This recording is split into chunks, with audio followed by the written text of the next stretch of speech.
વ્યક્તિએ જીવનમાં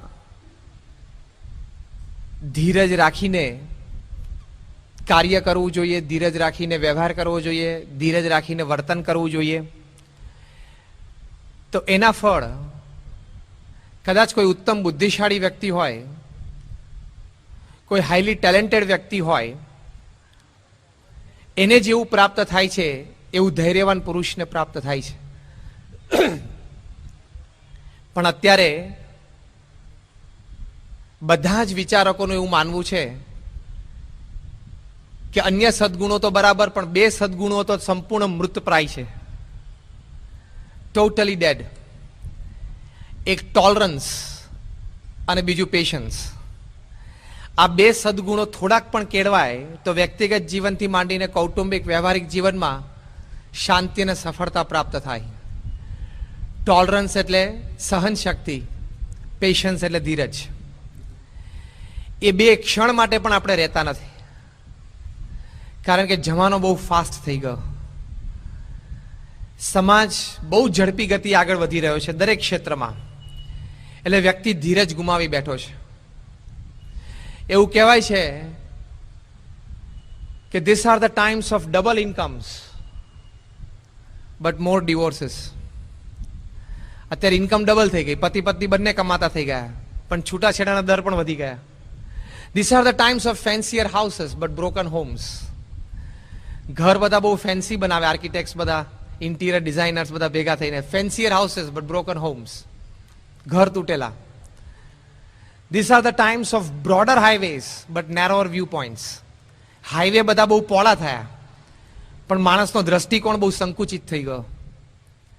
this are the times of high rise buildings but low rise characters. Building બધા બહુ high rise બનવા માંડ્યા, પણ ચારિત્ર બધા બહુ લો રાઇઝ થઈ ગયા. These are the times of steep profits and businesses, but shallow relationships. ધંધામાં નફાના ધારા ધોરણ બહુ જ વધી ગયા, પણ સંબંધો બહુ છીછરા થઈ ગયા. These are the times where man has gone all the way to the moon and has come back, but finds it difficult to cross the road and meet the new neighbor. માણસ ગુરુત્વાકર્ષણની બહાર જઈ ચંદ્ર ઉપર જઈને પાછો આવી ગયો, પણ રોડ ક્રોસ કરીને નવા પાડોશીને મળવું એને બહુ અઘરું પડે છે. These are the times, Albert Einstein કહેતા, where man has broken the atom. He has broken the atom but finds it difficult to break a prejudice. અણુ તોડ્યો પણ પૂર્વગ્રહ તોડવો બહુ અઘરો પડે છે. એકવાર જે વ્યક્તિ વિશે ગ્રંથિ બંધાઈ ગઈ એ તોડવી અત્યંત અઘરી પડે છે. છેલ્લે લખે છે કે in short, these are the times where we have much to show in the show window and nothing in the stock room. આપણી પાસે દેખાડવા માટે ઘણી બધી વસ્તુઓ છે, પણ સાચી ભાવના, સાચી લાગણી એ હૃદયમાં છે નહીં. એટલે આવા જમાનામાં, આવા અતિ વેગે ચાલતા સમાજમાં ધૈર્ય કે સહન શક્તિ એ મૃતપાય થઈ ગઈ છે, ટોટલી ડેડ. પણ એવા સમયમાં એક વાત ચોક્કસ નિર્ધારિત થયેલી છે, ખાલી વિચારથી નહીં, પ્રયોગથી નહીં, લોકોની જીવનની સફળતાથી, કે જો થોડીક ધીરજ માણસ કાર્યમાં રાખે, વ્યક્તિ સાથે વર્તવામાં જો થોડીક ધીરજ રાખે, જે સ્પોન્ટેનિટી રિએક્શનમાં છે એને થોડો સમય આપે, એટલે ધીરજ કેળવે, એટલે કે બોલવામાં, પ્રત્યુત્તર આપવામાં, જેને આપણે કહીએ છીએ રિએક્શન આપવામાં, એમાં જો થોડુંક ધૈર્ય દાખવે તો ઘણું સારું પરિણામ આવતું હોય છે. એ દ્રષ્ટિએ કે પરિણામ બગડતું અટકતું હોય છે, અને બહુ જ આવશ્યક ગુણ છે. ધીરજથી ખૂબ ઉત્તમ ફળ પ્રાપ્ત થાય છે. આપણે એક કહેવત સાંભળતા હોઈએ છીએ કે ધીરજના ફળ મીઠા. ધીરજ રાખે તો મીઠું ફળ પ્રાપ્ત થાય. એ દરેક ઠેકાણે ધીરજની તો ખૂબ જરૂર છે. આપણે વિદ્યાર્થી છીએ તો આખા વર્ષ દરમિયાન ખૂબ ધીરજ રાખીને આપણે અભ્યાસ કરવો પડે, ત્યારે ફાઇનલ એક્ઝામ્સમાં સારું સ્કોરિંગ કરી શકીએ. પરીક્ષા નજીક આવતી હોય ત્યારે પણ ખૂબ ધીરજ રાખીને, મન શાંત રાખીને તૈયારી કરવી પડે. જો ફ્રસ્ટ્રેશનમાં આવી ગયા તો તૈયાર કરેલું, યાદ રાખેલું એ પણ આપણે સમયે ભૂલી જતા હોઈએ છીએ. આપણને બધાનો અનુભવ છે. If you lose patience, you lose memory, you lose intelligence and you spoil the work. એ ધીરજ છે, આમ સ્થૂળ રીતે બહુ મોટો ગુણ દેખાતો નથી, પણ ઘણી વખત પ્રોજેક્ટ લોન્ચ થતો હોય, સ્ટેજ ઉપર વાવા થતી હોય, પણ બેક ઓફિસ વર્ક બહુ મોટું હોય. બેક ઓફિસ વર્કની ઘણી પ્રોજેક્ટમાં ખૂબ અગત્યતા હોય છે, ફિલ્ડ વર્ક જેટલી અથવા ફિલ્ડ વર્કથી પણ વધારે. એમ કોઈ પણ પ્રોજેક્ટમાં એની પાછળનું પીઠબળ છે એનું ધૈર્ય, પેશન્સ. ખૂબ લાંબા સમય સુધી કોઈ વાત ખૂબ શાંતિથી વિચારવી અને ખૂબ શાંતિથી ધીરજ રાખીને એને એક્ઝિક્યુટ કરવી, તો આ ધીરજના ફળ મીઠા કહેવત સાચી પડે. બીથોવન એક મહાન સંગીત કલાકાર હતા, ખૂબ સારો પિયાનો વગાડતા હતા. ન્યુયોર્કમાં એક વખત લાઈવ કોન્સર્ટમાં ઓડિયન્સ સ્પેલ બાઉન્ડ થઈ ગયું, એટલું ભવ્ય એમને વગાડ્યું. ત્યારે ઓડિયન્સમાંથી એક યુવાન ઊભો થયો, દોડતો મંચ ઉપર આવ્યો. મંચ ઉપર આવીને બીથોવનને પૂછ્યું કે sir, can I play like you? હું તમારે જેવું વગાડી શકું? ખૂબ આવેગમાં આવી ગયેલો. એટલે બીથોવને કહ્યું, હા, યુ કેન પ્લે, વગાડી શકે છે. તો કે સર, રિયલી? ખરેખર? તો કે હા. હજી એને મનાતું નહોતું. બીથોવન પોતે હા પાડતા હતા તો પણ એમને મનાતું નહોતું. એટલે યુવાને ત્રીજો પ્રશ્ન પૂછ્યો, sir, like you on this stage live? આવા મંચ ઉપર, આવા ઓડિયન્સમાં, ન્યુયોર્કમાં લાઈવ વગાડી શકું? તે વખતે બીથોવને સિમ્પલી કીધું, યસ. તો કે sir, how? Give me a tip. મને એનું કંઈક રહસ્ય તમે બતાવો. ત્યારે બીથોવને સિમ્પલ એક આન્સર આપ્યો, 16 hours a day, 40 years. ખબર પડી? રોજના 16 કલાક 40 વર્ષ સુધી પ્રેક્ટિસ કરે એટલે મારા જેવું વગાડીશ. રાતોરાત તો બીથોવન થવાતું નથી, ધીરજ રાખવી પડે. ચોક્કસ આમાં પુરુષાર્થનો પણ ગુણ છે, શ્રદ્ધાનો પણ ગુણ છે, પણ આપણે ધૈર્યનો ગુણ પણ શીખી શકીએ કે ખૂબ ધીરજ રાખીને. બીથોવને પોતે જ્યારે વગાડવાની શરૂઆત કરી હશે ત્યારે કે આવું નહીં વગાડતા હોય, પણ રોજ 16 કલાક વગાડ્યું. એમાં કોઈ પણ નોટ્સ કંઈ પહેલી વખત વગાડીને શીખી નહીં ગયા હોય, હજારો વખત એક એક નોટ્સ વગાડી હશે. ત્યારે અડધી રાત્રે એને નોટ્સ કહેવામાં આવે અને આંખ બંધ કરીને પિયાનો ઉપર 2 હાથ પછાડે એટલે એ નોટ્સ વાગવા માંડે. એટલે બહુ શ્રદ્ધાથી ધીમે ધીમે આગળ વધવું પડે. એક સારા ચિંતકે પેશન્સની વ્યાખ્યા કરી છે, ધીરજની, કે it is relentless persistence with a cool head and a faithful heart. નિરંતર પુરુષાર્થ, ઠંડા મગજે અને શ્રદ્ધાળુ હૃદયે. Relentless persistence with a cool head and a faithful heart is patience. અને કોઈ પણ મહાપુરુષોના જીવનમાં ખૂબ શ્રદ્ધાથી એક ક્ષેત્રમાં મંડ્યા હોય, ખૂબ ધીરજ રાખી હોય, અનેક નિષ્ફળતાઓનો સામનો કર્યો હોય, ઘણી વખત ઘણી બધી ટીકાઓના પોતે શિકાર બન્યા હોય, છતાં પણ એક વિચાર સ્થિર રાખીને, ધીરજ રાખીને એ મંડ્યા રહ્યા હોય. એવી વ્યક્તિઓના જ પ્રસંગો, એવી વ્યક્તિઓના જ જીવનશૈલીઓ એ આપણે ઇતિહાસમાં વાંચીએ છીએ અને ભણીએ છીએ. History is made up of this kind of people who kept patience under the most odd circumstances and achieved the result. Nothing happens overnight. રાતોરાત કાંઈ વસ્તુ થતી નથી પૃથ્વી ઉપર. બધામાં ધીરજ અને શ્રદ્ધા જોઈએ. તો એ હોવું બહુ જરૂરી છે. જેમ્સ ગારફિલ્ડ જ્યારે પ્રિન્સિપલ હતા એક સ્કૂલના, ત્યારે એમને એક મા બાપ એમને સંતાન એમની પાસે લઈને આવે અને એમને પૂછ્યું કે સર, મારા સંતાનને અમારા હાઈસ્કૂલમાં એડમિટ કરવા છે, કોઈ એવો કોર્સ એને ભણાવો કે જલ્દી ભણી લે અને જલ્દી પૈસા કમાતો થઈ જાય. ત્યારે ગારફિલ્ડે એમને કહ્યું કે તમારા ઘરમાં બેકયાર્ડમાં ગાર્ડન છે? તો કે yes sir, but why you asking this question? હું તમને તમારી પાસે એડમિશન લેવા માટે આવ્યો છું એ સંબંધી વાત કરું છું, અને તમે મારા ઘરમાં બેકયાર્ડમાં ગાર્ડન છે કે નહીં એ પૂછો છો. તો કે હું તમને પૂછું એનો મને ઉત્તર આપો. તો કે હા છે, બેકયાર્ડમાં એક ગાર્ડન છે, એમાં શું વાવો છો? તો કે થોડું શાકભાજી વાવીએ છીએ. તો કે તમે બ્રિંજોલ એટલે કે ભીંડા વાવો તો કેટલી વારમાં તમને ભીંડા મળે. અને ઓક ટ્રી વાવવું હોય તો કે ઓક ટ્રી તો કે બેકયાર્ડમાં ના વવાય. કેમ? તો કે ઓક ટ્રીને તો 100 વર્ષ થાય અને ભીંડા તો કે એક સિઝનમાં 3 વખત આવી જાય. તમારા દીકરાને ભીંડા જેવો કરવો છે કે ઓક ટ્રી જેવો કરવો છે અચળ, એ નક્કી કરીને પછી કોર્સ જાણવા માટે મારી પાસે આવો. હું એને 2 વર્ષમાં તૈયાર કરી દઈશ. પણ he will remain as an ordinary clerk, he will remain as an ordinary accountant. એક બેરિયર જો તોડવું હોય તેમાં ધીરજ રાખીને પુરુષાર્થ શ્રદ્ધાથી મંડ્યા જ રહેવું પડે. એટલે ધીરજથી આવું કામ થાય છે. જેમ્સ ગારફિલ્ડ એમને સમજાવ્યા કે તમારે તમારો દીકરો ગ્રેજ્યુએશન પૂરું કરે, પોસ્ટ ગ્રેજ્યુએટ થાય ત્યાં સુધી બીજા 7-8 વર્ષ ખૂબ ધીરજ રાખીને એને ભણવા દેવાનો છે ને ભણાવવાનો છે, તો જ સારી ડિગ્રી પ્રાપ્ત થશે. હા, બનશે એવું કે તમારા કુટુંબીજનમાંથી કોઈના સંતાનો સારો એક ડિપ્લોમાનો કોર્સ કરીને તરત કમાતા થઈ જશે, ત્યારે તમારા સંતાનો હજી ડિગ્રી કોર્સમાં ભણતા હશે. Don't worry. કદાચ એવું બનશે કે તમારા મિત્રોના કોઈ સંતાનો એ ડિગ્રી કોર્સ પૂરો કરીને કમાતા થઈ ગયા હશે અને તમારું સંતાન હજી ડિગ્રી કોર્સ પછી માસ્ટર્સ કરતા હશે. Don't worry. એવું બનશે કે તમારા કુટુંબીજનમાંથી કોઈના સંતાનો માસ્ટર્સ પૂરું કરીને કમાવાનું શરૂ થઈ ગયું હશે, પણ તમારા સંતાન હજી પીએચડી કરતા હશે. Don't worry.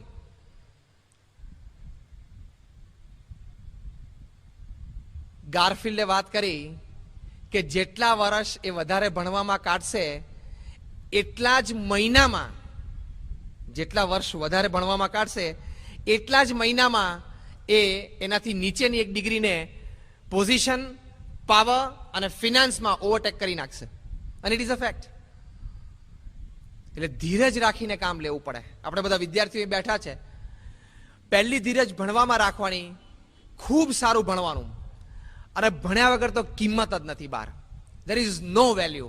અત્યારના જમાનામાં તો પહેલું તો એક ડિગ્રી હોવી બહુ જરૂરી છે. અને ડિગ્રી પછી બીજું બધું ડેવલપમેન્ટ ઘણું બધું જરૂરી છે, ધીમે ધીમે થાય. પણ thousands of graduates, post graduates અને ચાર્ટર્ડ એકાઉન્ટન્ટ્સ, ડોક્ટર્સ ને એન્જિનિયર્સ ફરે છે સમાજમાં. એની વચ્ચે આ કટથ્રોટ કોમ્પિટિશનમાં ખૂબ ધીરજ રાખીને કદાચ 1-2 વાર ફેલિયર પણ આવ્યું, 1-2 સબ્જેક્ટ ગમ્યો ન ગમ્યો છતાં ભણવો પડે છે, પણ ધીરજ રાખીને ભણશો તો you will earn and gain. Otherwise you are at a loss. પછી બહુ જ પસ્તાવો થશે. પછી મોટી ઉંમરે ભણી શકાતું નથી. એટલે ખૂબ ધીરજ રાખીને ભણવું એ ખૂબ જરૂરી છે. અને દરેક ક્ષેત્રમાં આપણે વાત કરી, અત્યારે વિદ્યાર્થી અવસ્થા છે, પણ દરેક ક્ષેત્રમાં ધીરજ રાખવી પડે. ગાંધીજીને પૂછ્યું કે તમને ખબર છે તમે કોની સામે લડત લો છો?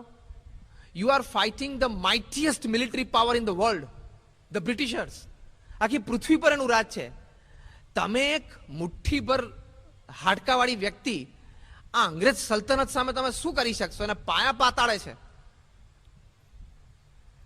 ગાંધીજી કહેતા કે મારા આ દેહના છેલ્લા શ્વાસ સુધી અંગ્રેજનો વિરોધ કરીશ કે તમે ભારત છોડો.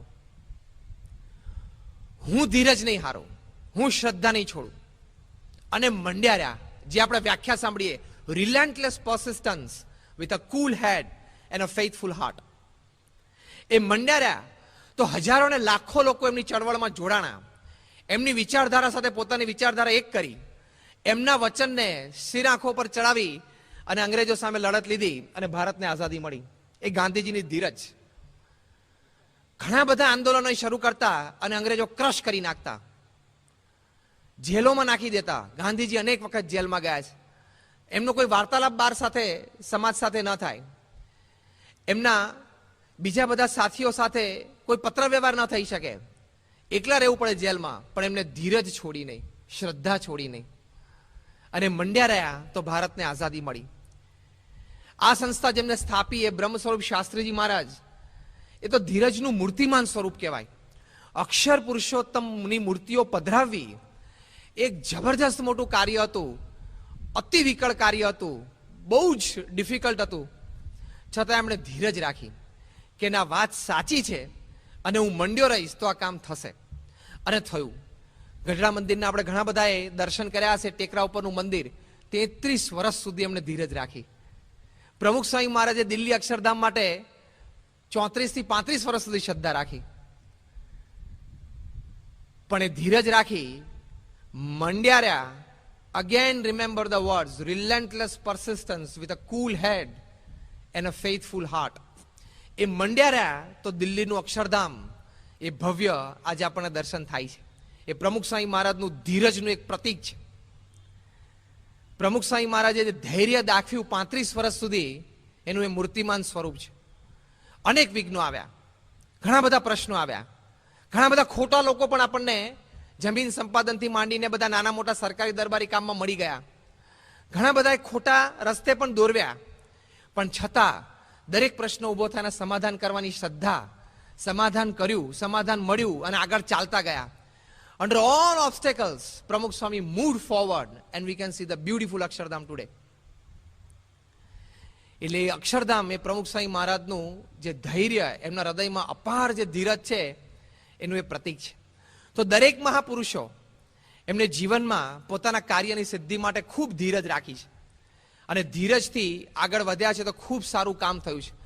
અત્યારે આપણે પ્રશ્ન શું છે, ધીરજ કેમ રહેતી નથી? કારણ કે we are born and brought up in the century of everything that is instant. બધું જ ઇન્સ્ટન્ટ થાય છે, એના જમાનામાં આપણે ઉછર્યા છીએ. કોફી ઇન્સ્ટન્ટ મળે, ભૂખ લાગી હોય તો ફૂડ પણ ઇન્સ્ટન્ટ મળે, કંઈક ખરીદવું હોય તો તરત અહીંયા નજીક બજાર છે, you can just walk 5 minutes અને ગેટ ઇટ. કંઈ ઇન્ફોર્મેશન જોતી હોય તો કમ્પ્યુટર ઉપર ક્લિક કરવાનું, નેટ ઉપરથી, વેબ પરથી ઇન્ફોર્મેશન તરત મળી જાય. ઇન્સ્ટન્ટનો જમાનો છે. અને અત્યારે કોર્પોરેટ વર્લ્ડ પણ એટલી ફાસ્ટ દોડે છે કે તરત બધા પરિણામો જોઈએ. કોરસ્પોન્ડન્સ એટલું ફાસ્ટ થઈ ગયું, ઈમેલ છે એટલે ઇન્સ્ટન્ટના જમાનાની વચ્ચે લોંગ ટર્મ પ્રોજેક્ટ્સ માટે ધીરજ રૂપી એક સારો સદગુણ આપણે ખોઈ બેઠા. કારણ કે જમાનો બહુ ઇન્સ્ટન્ટ થઈ ગયો ને, અને એ ધીરજ ખૂટી એના કેવા પરિણામો વિદ્યાર્થી જગતમાં આવે છે. આપણે બધાએ ઘણા બધા પ્રસંગો વાંચ્યા છે, એટલે પર્ટિક્યુલરલી કોઈ પ્રસંગ આપણે અત્યારે કહેતા નથી, પણ એક્ઝામ ટાઈમે ધીરજ ખોવે અને વિદ્યાર્થીઓ આપઘાત કરે છે, એવા પ્રસંગો આપણે જાણીએ છીએ. એક્ઝામ ટાઈમે કદાચ આપઘાત ના કરે તો છોડીને ભાગી જાય, હોસ્ટેલ છોડીને, ઘર છોડીને અમદાવાદ, મુંબઈ ભાગી જાય, ધીરજ ગુમાવી બેઠા. એવા વિદ્યાર્થીઓના પ્રસંગો છે 5મા, 6ઠા, 7મા ધોરણમાં હોય અને ગભરાઈ જાય કે મારાથી આ વિષય તૈયાર નહીં થઈ શકે, તો સ્કૂલમાંથી આપેલું હોમવર્ક ઘરે ના બતાવે. As small as 4th and 5th standard kids. બોલો, હમણાં જ મુંબઈમાં એક પ્રસંગ આવો જોયો, ઘરે કહ્યું જ નહીં કે મને આ સબ્જેક્ટનું હોમવર્ક ચાલે છે, અને એના ફાધરની સાઇન જાતે કરી નાખે હોમવર્કમાં. 5મા ધોરણનો છોકરો. ધીરજ નથી રહેતી આપણી. એટલે વિદ્યાર્થીઓ ધીરજ ખોવે, કેટલા બધા આપઘાતના પ્રસંગો આપણે બન્યા છે, કેટલા બધા ભાગી જાય એના પ્રસંગો આપણે જોયા છે. તો એ ધીરજ રાખીને મંડે તો ભલે આ વર્ષ કદાચ નબળું ગયું, આવતા વર્ષે થાય. અમારે છાત્રાલયમાં એવા પ્રસંગો બનેલા છે, શ્રદ્ધાથી 12, 13, 14 વર્ષ રહ્યા હોય ને પીએચડી થયા હોય. કેવું? પણ ધીરજ રાખીને 13-14 વર્ષ શ્રદ્ધા રાખી, દીપક ડોક્ટર બેઠા છે એની વાત છે, 13-14 વર્ષ સુધી શ્રદ્ધા રાખી, અમે રાઈટ, તો આજે પીએચડી ડોક્ટર થઈને બેઠા છે. એટલે patience has its own fruit and it pays. ચોક્કસ એનું ફળ મળે છે. અંગ્રેજીમાં એક કહેવત છે, those people who have walked in the dark has never failed to see great light. જે લોકોએ અંધારામાં પણ ચાલવાની ધીરજ રાખી છે કે ભલે અંધારું છે, મને કોઈ પ્રકાશ દેખાતો નથી, પણ હું ચાલ્યો જઈશ, હું ઊભો નહીં રહું, એ ચાલવાની શ્રદ્ધા એને રાખી છે અને ચાલ્યા ગયા છે. they have never failed to see great light. કોઈ મહાન પ્રકાશ એમને જીવનમાં ન દેખાણો એવું બન્યું નથી, આગળ એને પ્રકાશ મળ્યો છે. એટલે ધીરજ રાખીને આપણે મંડ્યા રહેવું પડે. Any dream which is hold upon a little longer definitely comes true and grows bigger. કોઈ પણ સ્વપ્નને હજી તમે થોડીક વધારે વાર તમે ટકાવી રાખો તો એ ડેફિનેટલી એ સપનું મોટું થયું છે અને સપનું સાકાર થયું છે. આ હકીકત છે. It is a fact of life. Abraham લિંકનનો પ્રસંગ તમે જો, એમને સપનું હતું કે મારે અમેરિકાના પ્રેસિડેન્ટ બનવું છે. બહુ જ ઓર્ડિનરી વ્યક્તિ with a very ordinary background resource, પણ એમને મનમાં હતું કે મારે આ કક્ષાએ પહોંચવું છે. અહીંયા કોઈ બેઠું છે કે જેને ખબર હોય કે અબ્રાહમ લિંકન અમેરિકામાં કેટલી વખત જનરલ ઇલેક્શન્સ હારી ગયેલા? If you know the figure, rays your hand. કોઈ છે પેલો છોકરો? હા, ઉભો થા. હા, 7 નો, 36 નો, બહુ વધારે ફિગર તો ધામમાં જાય. 14, યસ, વેરી ગુડ. પાછળ 14 વખત અમેરિકામાં જનરલ ઇલેક્શન હારી ગયેલા. માણસ હિપતાઈ જાય, ફરી વખત હિંમત ના ચાલે, ઘરની બહાર નીકળીને કોઈને કહી ના શકે કે તમે મને હવે મત આપો, અને કહેવા જાય તો મૂર્ખ ઠરે, એને પોતાને શરમ આવે. કોક એમ તો, અને 15મી વખત ઉભા રહ્યા છે ત્યારે 5 જણા નહીં મળ્યા હોય કે વધારે શરમ આવે છે. તું હવે રહેવા દે, તું ઘરે બેસ, કંઈક ભજન કર, તને તું નાની દુકાન એક ચલાવ, અમેરિકાના પ્રમુખ ના બનાય. 15મી વખત જયારે જનરલ ઇલેક્શન લડ્યા છે ને પ્રવચન તો કર્યા છે ને, ત્યારે 2-5 જણાએ સભામાંથી ઉભા થઈને નહીં કહ્યું હોય.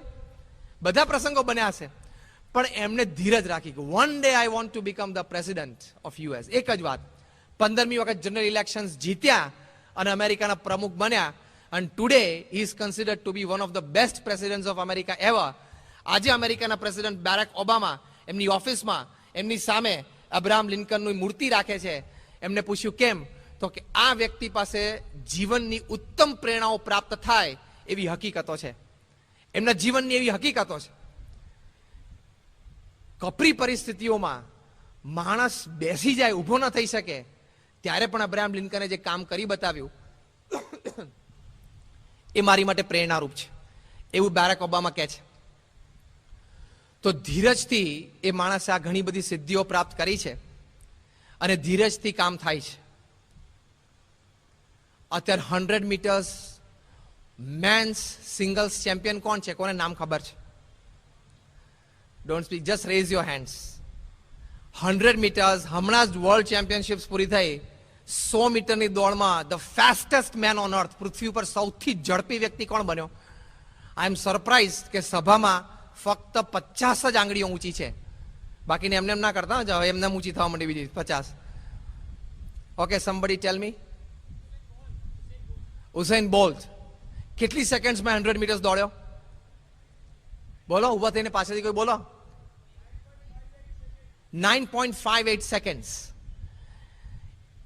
એમને જસ્ટિન ગેટલિન 2004માં એથેન્સ ઓલિમ્પિક્સમાં 9.85માં દોડ્યો, ત્યારે આખી દુનિયામાં આશ્ચર્ય સમાતું નહોતું કે 9.85 સેકન્ડ્સમાં માણસ 100 મીટર દોડે. આમ તમે જોવો ને તમને લાગે 100 મીટર દોડી ગયો, પણ હવે બ્રેકઅપ.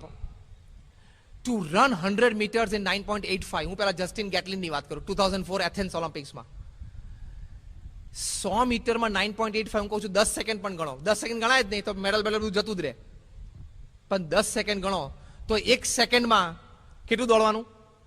10 મીટર. 10 મીટર લગભગ કેટલા ફૂટ શૈલેષ? 33 ફીટ. આર્કિટેક્ટને પૂછી લેવાય ને. 10 મીટર એટલે 33 ફૂટ 1 સેકન્ડમાં દોડવાનું. એટલે આ જે અહીંયા માઇક કેબિનનો છેડો છે ત્યાંથી લગભગ અહીંયા સ્ટેજના સેન્ટર સુધી આટલું 1 સેકન્ડમાં એને દોડવાનું. હવે ખબર પડી? આ માઇકના છેડેથી અહીંયા સેન્ટર સ્ટેજ સુધી 1 સેકન્ડ, એવું 9.85 સેકન્ડ સુધી ડિસ્ટન્સ મેન્ટેન કરવાનું. ઈ રન્સ લાઈક અ ચિત્તા. એ વખત આમ બુલેટની જેમ પસાર થઈ જાય તમારી આંખ પાસેથી. એ જસ્ટિન ગેટલિન ડ્રગ એડિક્ટ હતો, સ્કૂલમાંથી એને બરતરફ કરેલો, પણ એને એક મનમાં હતું કે હું ફાસ્ટ દોડી શકું છું, મારે દોડવું છે. સ્ટેટ લેવલ ચેમ્પિયનશિપ્સમાં બધે ફેલ, એટલે પાછો ડ્રગ એડિક્ટ થઈ ગયો. એના કોચે એને કીધું કે તું ધીરજ રાખ, તું રોજ સવારે પ્રેક્ટિસમાં આવ, તારામાં પોટેન્શિયલ છે, તું દોડી શકીશ. ખૂબ એને ધીરજ આપી, લગભગ 6-7 વર્ષ સુધી એને ટ્રેનિંગ આપી, અને એ ટ્રેનિંગ પછી એ જસ્ટિન ગેટલિન તૈયાર થયો અને 9.9નો જે બેરિયર હતો એને તોડ્યો. 9.85માં દોડ્યો. તો ઉસેન બોલ્ટ તો 9.58માં, એ તો જબરદસ્ત કહેવાય. ટાઈમ્સ ઓફ ઇન્ડિયામાં ટાઇટલ આવેલું the thunder bolt. Usain bolt નહીં, થંડર બોલ્ટ, એવું દોડ્યો એ. પણ એ બધાએ ધીરજ રાખીને, આપણને એમ લાગે ખાલી 100 મીટર દોડવાનું હતું, એ તો રોજ સવારે આપણે દોડી શકીએ. પણ 10 સેકન્ડની અંદર દોડવું ને એટલે 7, 8, 10 વર્ષની પ્રેક્ટિસ જોઈએ. એમનામ ના દોડી શકાય. તો જો ધીરજ રાખીને કામ કરે ને તો બધું જ થઈ શકે છે. તમે પ્રમુખ સ્વામી મહારાજનું જીવન જો. Let us analyse a case study. પ્રમુખ સ્વામી મહારાજનો કેસ સ્ટડી આપણે કરીએ. બહુ જ વેલ પ્લાન્ડ જીવન છે પ્રમુખ સ્વામી મહારાજનું, અને બહુ જ ધીરજથી એમણે કામ કર્યું છે. એટલું ધૈર્ય એમણે ધારેલું હૃદયમાં હજી છે.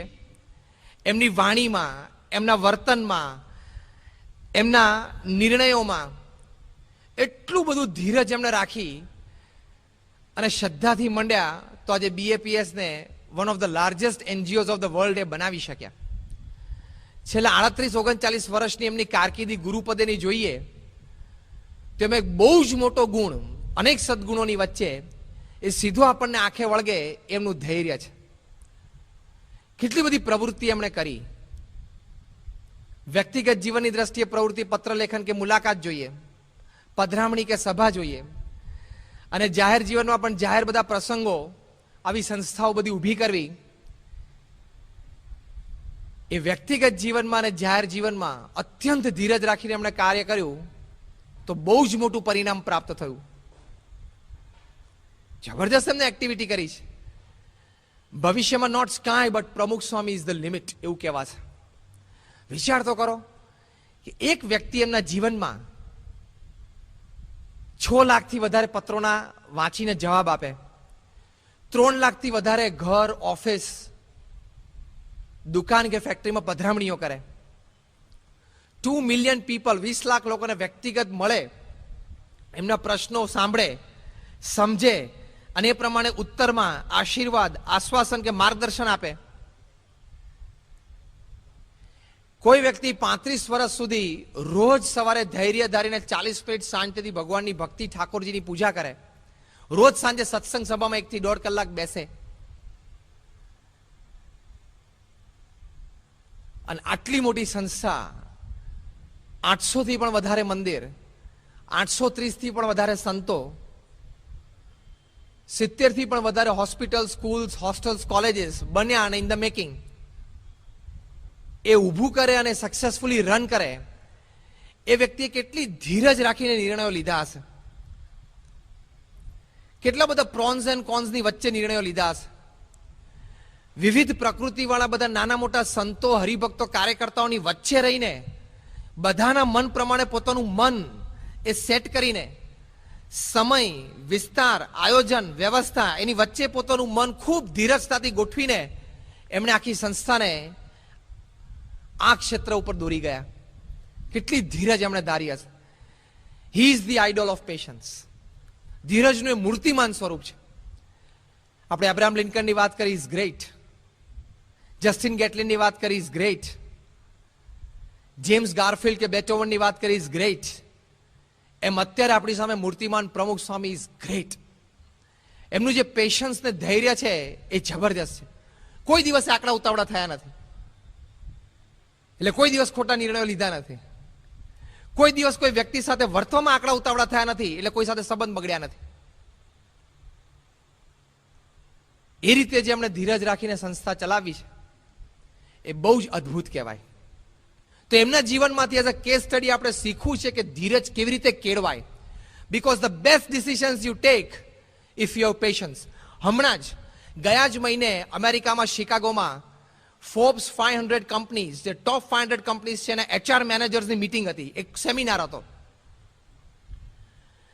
અને 3.5 દિવસના સેમિનારમાં હ્યુમન રિસોર્સિસ ડેવલપ જે કરતા હોય દરેક કંપનીમાં, એ મેનેજર્સ, અને ઘણા બધાને તો 20-20, 30-30 વર્ષના અનુભવ HRDના, કઈ વ્યક્તિનો કેવો ઉપયોગ કરો, કઈ વ્યક્તિ પાસે શું રિસોર્સિસ છે, કઈ વ્યક્તિની બુદ્ધિ, શક્તિ, આવડત, હોશિયારી શું છે, એનો કેવી રીતે ઉપયોગ કરવો, કઈ જગ્યાએ એને ગોઠવવો, એને કેટલી સત્તા આપી, એને કેટલી છૂટ આપી, એને ક્યાં બાંધવો, ક્યાં છૂટો મૂકવો. It is HRD. તો એ હ્યુમન રિસોર્સિસ ડેવલપમેન્ટના મેનેજર્સ, ટોપ ઇન્ટરનેશનલ કંપનીઝ જેના ટર્નઓવર્સ 1000, 2,000 કરોડથી માંડીને 40, 70 હજાર કરોડના ટર્નઓવર્સ હોય વર્ષે, એવી કંપનીઝના મેનેજર્સ ત્યાં ભેગા થયેલા. 3.5 દિવસનો સેમિનાર હતો. એ સેમિનારના અંતે એક પેપર તૈયાર કરવામાં આવ્યું. કે આપણે જે 3.5 વર્ષ સુધી આપણે એકબીજાના 3.5 દિવસ સુધી અનુભવ શેર કર્યા, આપણે નવા નવા વિચારો કેન્દ્રિત કરવાનો પ્રયત્ન કર્યો કે કેવી રીતે હ્યુમન રિસોર્સિસ બેસ્ટ ડેવલપ કરવું અને એને યુઝ કરવું. એ લોકોને, બીજી નાની કંપનીઝને, આમ સમાજમાં વહીવટ અને વ્યવહાર કરતા નાની મોટી કંપનીઝના મેનેજર્સને લાભદાયક થાય એની માટે આ પેપર તૈયાર થયું. એટલે કન્ક્લુઝન ઓફ ધ સેમિનાર, એમાં પહેલો જ મુદ્દો એ લોકોએ લખ્યો, ફર્સ્ટ પોઈન્ટ, કે બને ત્યાં સુધી HR ડિપાર્ટમેન્ટમાં એવી વ્યક્તિઓની નિમણૂક કરવી કે જે વ્યક્તિઓ કોઈ NGO સાથે સંકળાયેલી હોય, કોઈ નોન ગવર્મેન્ટ ઓર્ગેનાઇઝેશન સાથે, એટલે કોઈ આવી સમાજ સેવા કરતી સંસ્થા સાથે સંકળાયેલી કોઈ વ્યક્તિ હોય ને એનો HRમાં ઉપયોગ સારી રીતે કરી શકાય છે એવા નિર્ણય ઉપર આવ્યા. એના કારણો એમને લખ્યા. એમાં પણ પહેલું કારણ એ લોકોએ લખ્યું આ મુદ્દા નીચે કે આવી નોન ગવર્મેન્ટ ઓર્ગેનાઇઝેશન NGO સાથે જે વ્યક્તિઓ કામ કરે છે, કારણ કે NGOમાં કામ કરવાનું થાય ત્યારે તમારે થોડુંક સ્ટેટસનું ભાન ભૂલી જવું પડે, તમારા હોદ્દાનું થોડુંક ભાન ભૂલી જવું પડે, મારી પાસે વધારે આવડત ને હોશિયારી છે, હું બુદ્ધિશાળી છું એવું થોડુંક બાજુ પર મૂકવું પડે. કારણ કે NGOમાં કામ કરનારા લગભગ બધા સાથે આવ્યા હોય એટલે સમર્પણની ભાવનાની દ્રષ્ટિએ બધા સમકક્ષ થઈ ગયા. સમર્પણની ભાવનાની દ્રષ્ટિએ બધા સમકક્ષ થઈ ગયા એટલે ચર્ચામાં આપલે પણ થાય. ઓછી ભણેલી વ્યક્તિ પણ તમારી સાથે ચર્ચામાં બેઠી હોય, હજી નવી આવેલી વ્યક્તિ પણ ચર્ચામાં બેસીને આર્ગ્યુમેન્ટ કરવા માંડે, કારણ કે આ તો NGO છે, બધા સમર્પણની ભાવનાથી આવ્યા છે, ત્યાં તો બધા હોદ્દા પ્રમાણે જ બેઠા હોય અને એક કક્ષાના લોકો એ જ ચર્ચા કરીને નિર્ણય લેતા હોય. NGOમાં તો હોય નહીં. આવું વર્ણન કરીને એમને લખ્યું કે NGOમાં કામ કરતી વ્યક્તિના જીવનમાં ઇમોશનલ ઇન્ટેલિજન્સ લેવલ બહુ ઊંચું હોય છે. ઇમોશનલ કોશન્ટ, જેને આપણે EQ કહીએ છીએ, એ ઇમોશનલ ઇન્ટેલિજન્સ ઊંચું હોય છે. એટલે NGOમાં કામ કરતી વ્યક્તિ જો પ્રોફેશનલ મેનેજમેન્ટમાં HRમાં કામ કરવા માંડે તો એના ફળ વધારે સારા પ્રાપ્ત થાય છે. પછી લખ્યું કેમ, એ ઇમોશનલ ઇન્ટેલિજન્સમાં કયા સદગુણો, તો પહેલો સદગુણ મૂક્યો પેશન્સ. NGOમાં કામ કરતી વ્યક્તિમાં ધીરજ હોવી ખૂબ જરૂરી છે. કારણ કે NGOમાં તો ઘણી વખત એવું બને, આવી સમાજ સેવા સંસ્થાઓમાં તમારો જ વિભાગ હોય ને તમને પૂછ્યા કે નિર્ણય લેવાઈ જાય. આપણો જ વિભાગ ચાલતો હોય, આપણા વિભાગમાં આપણને પૂછ્યા કરી નિર્ણય લઈ લે વડીલો, તો રાજી રહેવું પડે. આપણને ઘણી વખત કોન્ફિડન્સમાં ન પણ લે, વાત પણ ન જણાવે અને નિર્ણય લેવાઈ જાય તો રાજી રહેવું પડે. ખાલી રાજી રહેવું નહીં, ભળવું પણ પડે. એ વખતે ધીરજની કસોટી નહીં, ચરમ સીમાએ બસ થવાની તૈયારીમાં આવી જાય. એ વખતે ધીરજ રાખીને નમ્રતાથી કાર્યમાં જોડાઈ જવું પડે. એટલે પહેલો જ સદગુણ આ મૂક્યો કે ધીરજવાળી વ્યક્તિ એ HRમાં કામ કરશે, પણ એની ધીરજ ક્યારે રહેશે કે એનું ઇમોશનલ ઇન્ટેલિજન્સ ઊંચું હશે તો. અને ઇમોશનલ ઇન્ટેલિજન્સ ક્યારે ઊંચું હશે, NGOમાં કામ કરશે તો. એટલે અહીંયા છાત્રાના વિદ્યાર્થીઓ બેઠા છે, છાત્રાની નાની મોટી પ્રવૃત્તિમાં ભળશો, સ્ટડી સર્કલથી માંડીને એન્યુઅલ ડેથી ઇમોશનલ ઇન્ટેલિજન્સ ઊંચું આવશે. કે મને તો સારી એક્ટિંગ કરતા આવડે છે ને એન્યુઅલ ડેના નાટકમાં મને તો રાખ્યો નહીં, મારા કરતા તો ઓછું આવડે છે ને એને આ નાટકમાં રાખી દીધો. આ તો બહુ લોકલ દ્રષ્ટાંત આપું છું, પણ એવું બનવાનું. તે વખતે જે ધીરજના ગુણ ડેવલપ થશે એ બહાર પ્રોફેશનલ મેનેજમેન્ટમાં નહીં થાય. કારણ કે બહાર પ્રોફેશનલ મેનેજમેન્ટમાં તો સહેજ સ્ટેટસ તૂટ્યું, સહેજ તમારા સર્કલની અંદર આવીને કોઈ ડિસિઝન લેવાનો પ્રયત્ન કર્યો, અરે સજેશન પણ કર્યું, કૂતરા બિલાડાની જેમ ઝઘડે છે. કહેવાય બધા મેનેજર્સ MBAs 15-20 વર્ષના એક્સપિરિયન્સ હોય ટોપ લેવલ મેનેજમેન્ટમાં, પણ કૂતરા જે રીતે સ્ટ્રીટ્સમાં ઝઘડે છે એનાથી ખરાબ રીતે ઝઘડે છે. એમ આઈ રાઈટ ઓર રોંગ? સંપૂર્ણ ધીરજ જ નથી, ટોલરન્સ જ નથી. એ NGOsમાંથી શીખવા મળશે. આ પેપરમાં લખેલું છે. જોગાનું છે કે આજે જ બપોરે અમે અમદાવાદથી આવતા હતા, ત્યારે રસ્તામાં મુંબઈથી એક યુવકનો ફોન આવ્યો. એક આપણો યુવક છે ધર્મેશ, પાયલોટ થયો છે, એરોલીમાં છે, સંતોને ઓળખતા હશે. એને કીધું કે સ્વામી આખી સેમિનારનો રિપોર્ટ નેટ ઉપર આવ્યો છે અને એમાં આ વાત લખી છે. મેં કહ્યું it is the best thing for today's topic. એ આ વાત મેં કરી. તો જો આવી રીતે પ્રોફેશનલ મેનેજમેન્ટમાં તમે ભવિષ્યમાં જશો તોય તમારે ધીરજની ખૂબ જરૂર પડશે. અને એ ધૈર્ય જો અંદરમાં ધારેલું હશે તો ઘણું મોટું કામ થશે. બહાર તો લોકો શું કહે છે, van you R angry count 100. એ ધીરજ માટેની જ વાત છે કે તમે ગુસ્સો આવે ને મોઢું નહીં ખોલવાનું, નહીં તો બાજી હારી જશો. હોઠ બંધ રાખવાના અને અંદર 100 કાઉન્ટ કરવાનું, 1 2 3 4 5 6 7 8 9 10 11 12. તો આપણને યોગી મહારાજ એવું શીખવાડ્યું કે ગુસ્સો આવે તો મોઢું નહીં કરવાનું, 100 વાર સ્વામિનારાયણ બોલવાનું. પેલા 100 માં પારો ઊંચો થાય, આમાં તો 0 માં જતો રહે. That is patience. તો જો પ્રમુખ સ્વામી મહારાજના જીવનનો એક કેસ સ્ટડી આપણે કરતા હતા, આપણે એક એવી વ્યક્તિને ઓળખીએ છીએ પ્રમુખ સ્વામી મહારાજને, જે હમણાં આપણે વાત કરી કે ધીરજનું મૂર્તિમાન સ્વરૂપ છે અને જીવનમાંથી આપણે શીખવું છે કે ધીરજ કેળવાય કેવી રીતે. ચલો, અત્યાર સુધી આપણે જે પ્રવચન સાંભળ્યું એમાં ધીરજના સદગુણો જોયા, ધીરજની પ્રાપ્તિ વિશે વાત જાણી, ધીરજની કેટલી જરૂરિયાત છે ભવિષ્યમાં તમને પ્રોફેશનલ મેનેજમેન્ટમાં, એ વાત પણ હમણાં શિકાગોના પ્રસંગ ઉપરથી આપણે જાણી. How to develop that is important. તમારું ઇમોશનલ ઇન્ટેલિજન્સ EQ કેવી રીતે ડેવલપ કરવું, એમાં મુખ્ય ગુણ તો પેશન્સ જ બતાવ્યો છે. એ કેવી રીતે ડેવલપ કરવો. તો let us have a case study of પ્રમુખ સ્વામી મહારાજ. પ્રમુખ સ્વામી મહારાજ એક વખત સારંગપુરમાં હતા. સાંજે વ્યક્તિગત દર્શન બધા હરિભક્તોને આપતા હતા. મુલાકાત દરમિયાન બાજુના ગામમાંથી એક વૃદ્ધ વ્યક્તિ થેલો ભરીને સંતોને ઓઢાડવા માટે ધોતિયા લઈને આવ્યા. શ્રદ્ધાળુ હશે કોઈ. એમની ઈચ્છા હતી કે મારે બધા ધોતિયા પ્રમુખ સ્વામીને ઓઢાડવા છે. એટલે પ્રમુખ સ્વામી મહારાજ પાસે આવ્યા, થેલો આમ નીચે મૂક્યો, અંદરથી એક ધોતિયું કાઢ્યું અને પ્રમુખ સ્વામી મહારાજને ઓઢાડ્યું. પછી આમ બાજુ પર મૂકીને બીજું ધોતિયું કાઢતા હતા. એટલે ભક્તવત્સલ સ્વામી આ બાજુ ઉભા હતા, આ બાજુ આરુણી ભગત ઉભા હતા. બંને સંતો કીધું કે કાકા તમે એક ધોતિયું ઓઢાડી દીધું એટલે બાકીના પ્રસાદીના થઈ ગયા છે, એટલે બીજા સંતોને ઓઢાડી દેજો. પ્રમુખ સ્વામી ઓઢાડી દે. ના, મારે પ્રમુખ સ્વામીને બધા ધોતિયા ઓઢાડવા છે, મારે માનતા રાખી છે. સંતોએ કીધું કે પાછળ મુલાકાતીઓ ઘણા છે અને સાંજનો સમય થઈ ગયો, પ્રમુખ સ્વામી મહારાજને સ્મૃતિ મંદિર પ્રદક્ષિણા માટે પણ જવું છે, એટલે મોડું થશે. તો કે ના. એ બીજી વાર ના બોલે ને પ્રમુખ સ્વામી મહારાજે બંને સંતોના હાથ ઉપર ટપલી મારી અને ઈશારો કર્યો. પેલા જોતા હતા, પેલા તો આમ નીચું વળીને હજી થેલામાંથી બીજું ધોતિયું કાઢતા હતા. સ્વામી આમ ટપલી મારી બંને સંતોના હાથ ઉપર અને ઈશારો કર્યો ભલે કરતા. બીજું પણ શાંતિથી કાઢીને ઓઢાડ્યું. ઓઢાડતા શું બોલ્યા? ત્રીજું ઓઢાડીને શું બોલ્યા? બંને સંતો જોઈને કે તમને લોકોને ઉતાવળ નાહી જાય છે, પ્રમુખ સ્વામી મહારાજને કોઈ ઉતાવળ નથી. સ્વામી હસી પડ્યા, સંતોએ હસી પડ્યા અને સંતોને તો સ્વામીએ કીધું એટલે બીજું કઈ બોલવાનું હતું નહીં. 8 ધોતિયા શાંતિથી એમણે થેલામાંથી કાઢ્યા અને 8 ધોતિયા પ્રમુખ સ્વામી મહારાજને ઓઢાડ્યા. અને છેલ્લું ધોતિયું કાઢ્યું એટલે આખું પોળું કર્યું. સ્વામી હસતા હતા કે અલા માણસ પોળું કર્યું. એ કે સ્વામી છેલ્લું ધોતિયું મારે તમને આખું તમે ગાતરી ઓઢો છો ને એ રીતે ઓઢાડવું છે. પાછળ લાઈન મળનારની 50 જણાની. હવે આવા કોઈક મુલાકાતી આવી જાય, કંટાળો આવી જાય. ધોતિયું આમ પોળું કર્યું એટલે આરુણી ભગત થી રહેવાનું. એટલે કે આ તમે 7 ઓઢાડ ને એવી રીતે 8મું ઓઢાડ દો, ખભે અડાડ દો. સ્વામી કે આરુણી એને છેક ગામડેથી અહીંયા 8 ધોતિયા ઉચકીને લાવતા તકલીફ ના પડી, આપણે બેઠા બેઠા ખાલી ધોતિયા ઓઢવાના છે, આપણે શું કામ તકલીફ પડે. એટલે પેશન્સનો આ મોટો ગુણ, ધીરજનો પહેલો જ શીખવાનો. જો તમે સામેવાળી વ્યક્તિની લાગણી અને ભાવના સમજવાનો પ્રયત્ન કરો ને તો ધીરજ રહે.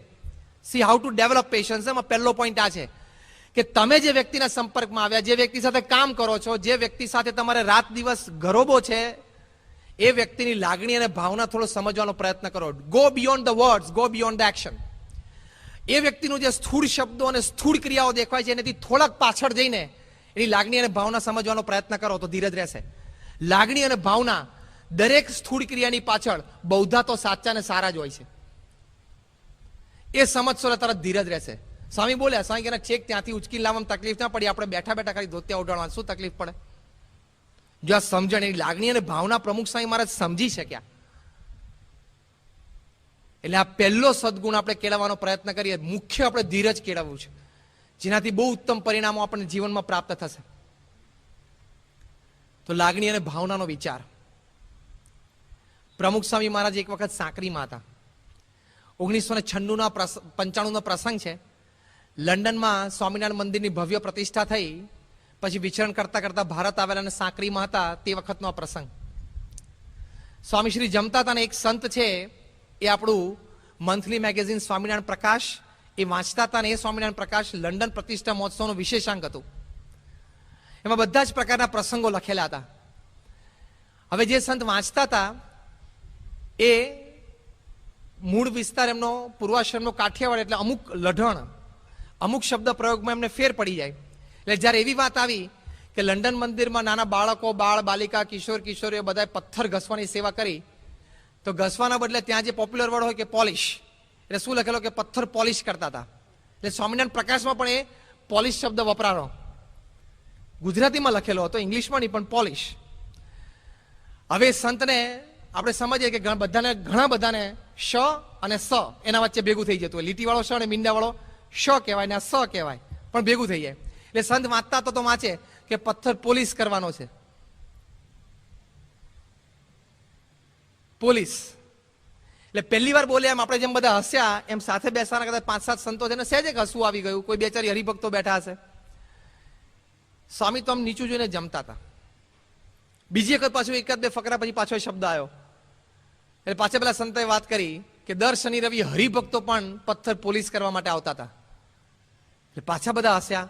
બીજી વાર હશે એટલે સ્વામી એક વાર જમતા જમતા આમ ઊંચું જોઈ અને બધા સામે જોયું. એટલે બધાને ખ્યાલ આવી ગયો કે હવે તરત ચૂપ થઈ ગયા. ભગવાનનું કરું પાનું ફેરવીને ત્રીજી વખત પાછો શબ્દ આવ્યો. એ પથ્થર ઘસવાની સેવા સંબંધી જે લેખ હતો અંદર તે પાછું ત્રીજી વખત આવ્યું. અને એમને વાંચ્યું એ સંતે કે બધા પથ્થર ઘસવા માટે આવ્યા અને પથ્થરની પોલીસ બહુ સારી થઈ. ત્રીજી વખત બધા હસ્યા ને એટલે સ્વામી એકદમ બહુ જ સરસ વાક્ય બોલ્યા. સ્વામી કે જો બધા સમજી રાખો, એકવાર આપણે સ્વીકારી લેવાનું, એકવાર આપણે સમજી લેવાનું કે આ વ્યક્તિની આ મર્યાદા છે, પછી આપણે એને એડજસ્ટ થઈ જવાનું. કેટલું સરસ વાક્ય છે. હવે એ વ્યક્તિ સાથે જ રહેવાનું છે. તમારે કે એના હાથમાંથી એક શબ્દ માટે એક શબ્દનો ફેર પડે એના હાથમાંથી કંઈ બીજા વાંચન લઈ નથી લેવાનું, વાંચવાના છે એ જ. સ્વામી કે આપણે આપણા કાનને ટેવ પાડી દેવાની, એ સાંભળવાની. આ કેટલી ધીરજ રહે. નહીં તો લેખમાં મને આપણું ના રહે, એ વ્યક્તિ અને એના ઉચ્ચાર એની ટીકા શરૂ થઈ જાય અને પ્રમુખ સ્વામી મારા જમવાનું પૂરું કરે બહાર નીકળે તો આપણે વાતને ચર્ચાને હસવાનું તો એનું જ ચાલે. સ્વામી કે એ વ્યક્તિની એ મર્યાદા છે, આપણે એની મર્યાદા જાણી લેવાની, પછી આપણે એને એડજસ્ટ થઈ જવાનું. કેવું જબરદસ્ત વાક્ય છે. ભવિષ્યમાં તમારે બધાએ આ કરવું પડશે. આગલા 25 જણા હસવા માંડ્યા, તમે બધા પછી તમને બધાને હસવાનો મર્મ ખબર નથી. Why? Adjustments in life should be a top priority. Life is a compromise. Adjustment જ કરવું પડશે. પહેલો સદગુણ ધીરજ જોશે. એડજસ્ટમેન્ટ તો કરવું જ પડશે. At every moment, every step you have to adjust. ભવિષ્યમાં તમારામાંથી એટલે તમે પ્રોફેશનલ મેનેજમેન્ટમાં હશો, તમારા લગ્ન થયા તો પત્ની સાથે, સંતાનો તો સંતાનો મોટા થશે ત્યારે એની સાથે વ્યવહારમાં અત્યંત ધીરજ રાખીને કામ લેવું પડશે. હમણાં એક પતિ પત્નીને 50 વર્ષ પૂરા થયા લગ્ન જીવનના. એટલે એમને પાર્ટી એમના ફ્રેન્ડ્સ બધાએ ગોઠવી અને આપી. અને પાર્ટી ચાલતી હતી ત્યારે એક વખત એક ઓડિયન્સમાંથી એક જણાએ પૂછ્યું કે what is the secret of your 50 years of marriage? 50 વર્ષ લગ્ન જીવનને પૂરા થયાનું રહસ્ય શું? લોકોને 5 વર્ષ પૂરા નથી થતા, 5 મહિના પૂરા નથી થતા ઘણી વખત. તો કે એનું રહસ્ય શું? એટલે એમને પતિએ આમ જવાબ આપવાની શરૂઆત કરતા હતા ત્યાં પત્નીએ માઇક ખેંચી લીધું. Let me answer. એટલે બધા જોયું માઇક આમ ગયું. પછી પત્ની આમ બોલવાની શરૂઆત કરતા હતા ત્યાં પત્નીને એમ થયું કે ના ના મારા પતિ જવાબ આપે બરોબર છે, એટલે પાછું માઇક આપી દઉં, તમે પહેલા જવાબ આપો ને. લોકો તાલીઓ પાડવા માંડ્યા. We got the answer. પછી જવાબ તો હજી બાકી જ હતો સ્થૂળ દ્રષ્ટિએ. પછી એના પતિએ કીધું કે બધા જ અગત્યના નિર્ણયો હોય ને એ મારે જ લેવાના, મારી પત્નીને જણાવવાનું પણ નહીં અને કોન્ફિડન્સમાં પણ નહીં લેવાના. હું જે નિર્ણય લઉં એમાં એમને અનુસરવાનું જ હોય, અને જે ઓછા અગત્યના નિર્ણયો હોય ને એ બધા મારા પત્ની લે, એમાં કદાચ એ મને ના જણાવે તો મારે કોઈ તકલીફ નથી. એવી રીતે અમારે 50 વર્ષ નીકળી ગયા. એટલે બધા ઓડિયન્સમાં બધાને આશ્ચર્ય થયું કે ધીસ કાન્ટ હેપન. તમે કોઈ ઇમ્પોર્ટન્ટ નિર્ણયમાં પતિ પત્ની તરીકે તમારા પત્નીને ઇન્વોલ્વ જ ના કરો અને બહુ અનઇમ્પોર્ટન્ટ નિર્ણયોમાં કે તારે જે નિર્ણય લેવો એટલે મને કંઈ વાંધો નથી. This is not the way that you can carry on for 50 years. એક જણો બુદ્ધિશાળી હતો ઓડિયન્સમાં કે સાહેબ ડિસ્ક્રાઇબ તો કરો કે ઇમ્પોર્ટન્ટ નિર્ણયો કયા અને અનઇમ્પોર્ટન્ટ કયા.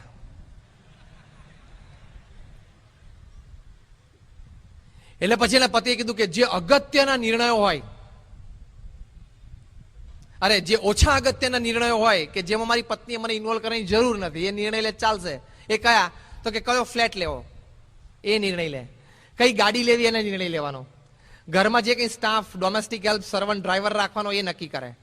અમારે 4 જણાએ, એટલે મારા 2 સંતાનો પતિ પત્ની, શું કપડાં પહેરવાના એને નક્કી કરવાના. પછી ઘરમાં ઇન્ટિરિયર શું કરવું એને નક્કી કરવાનું. સોફા સેટ, ટીવી લાવવાનું એ બધું એને નક્કી કરવાનું. કોને શું પગાર આપવાનો એ નક્કી કરવાનું.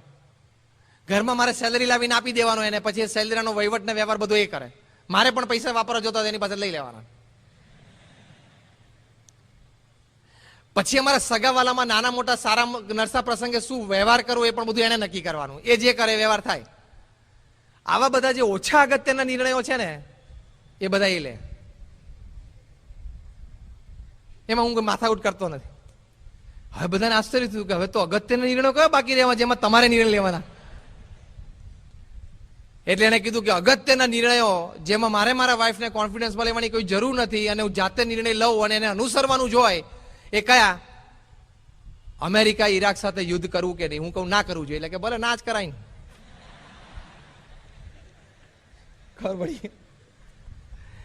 Should America attack Afghanistan? I say no. તો એ કે ના, પેલા આ પાડતી, હું ના પાડું તે ના પાડે. અગત્યના જે રાષ્ટ્રીય અને આંતરરાષ્ટ્રીય નિર્ણયો હોય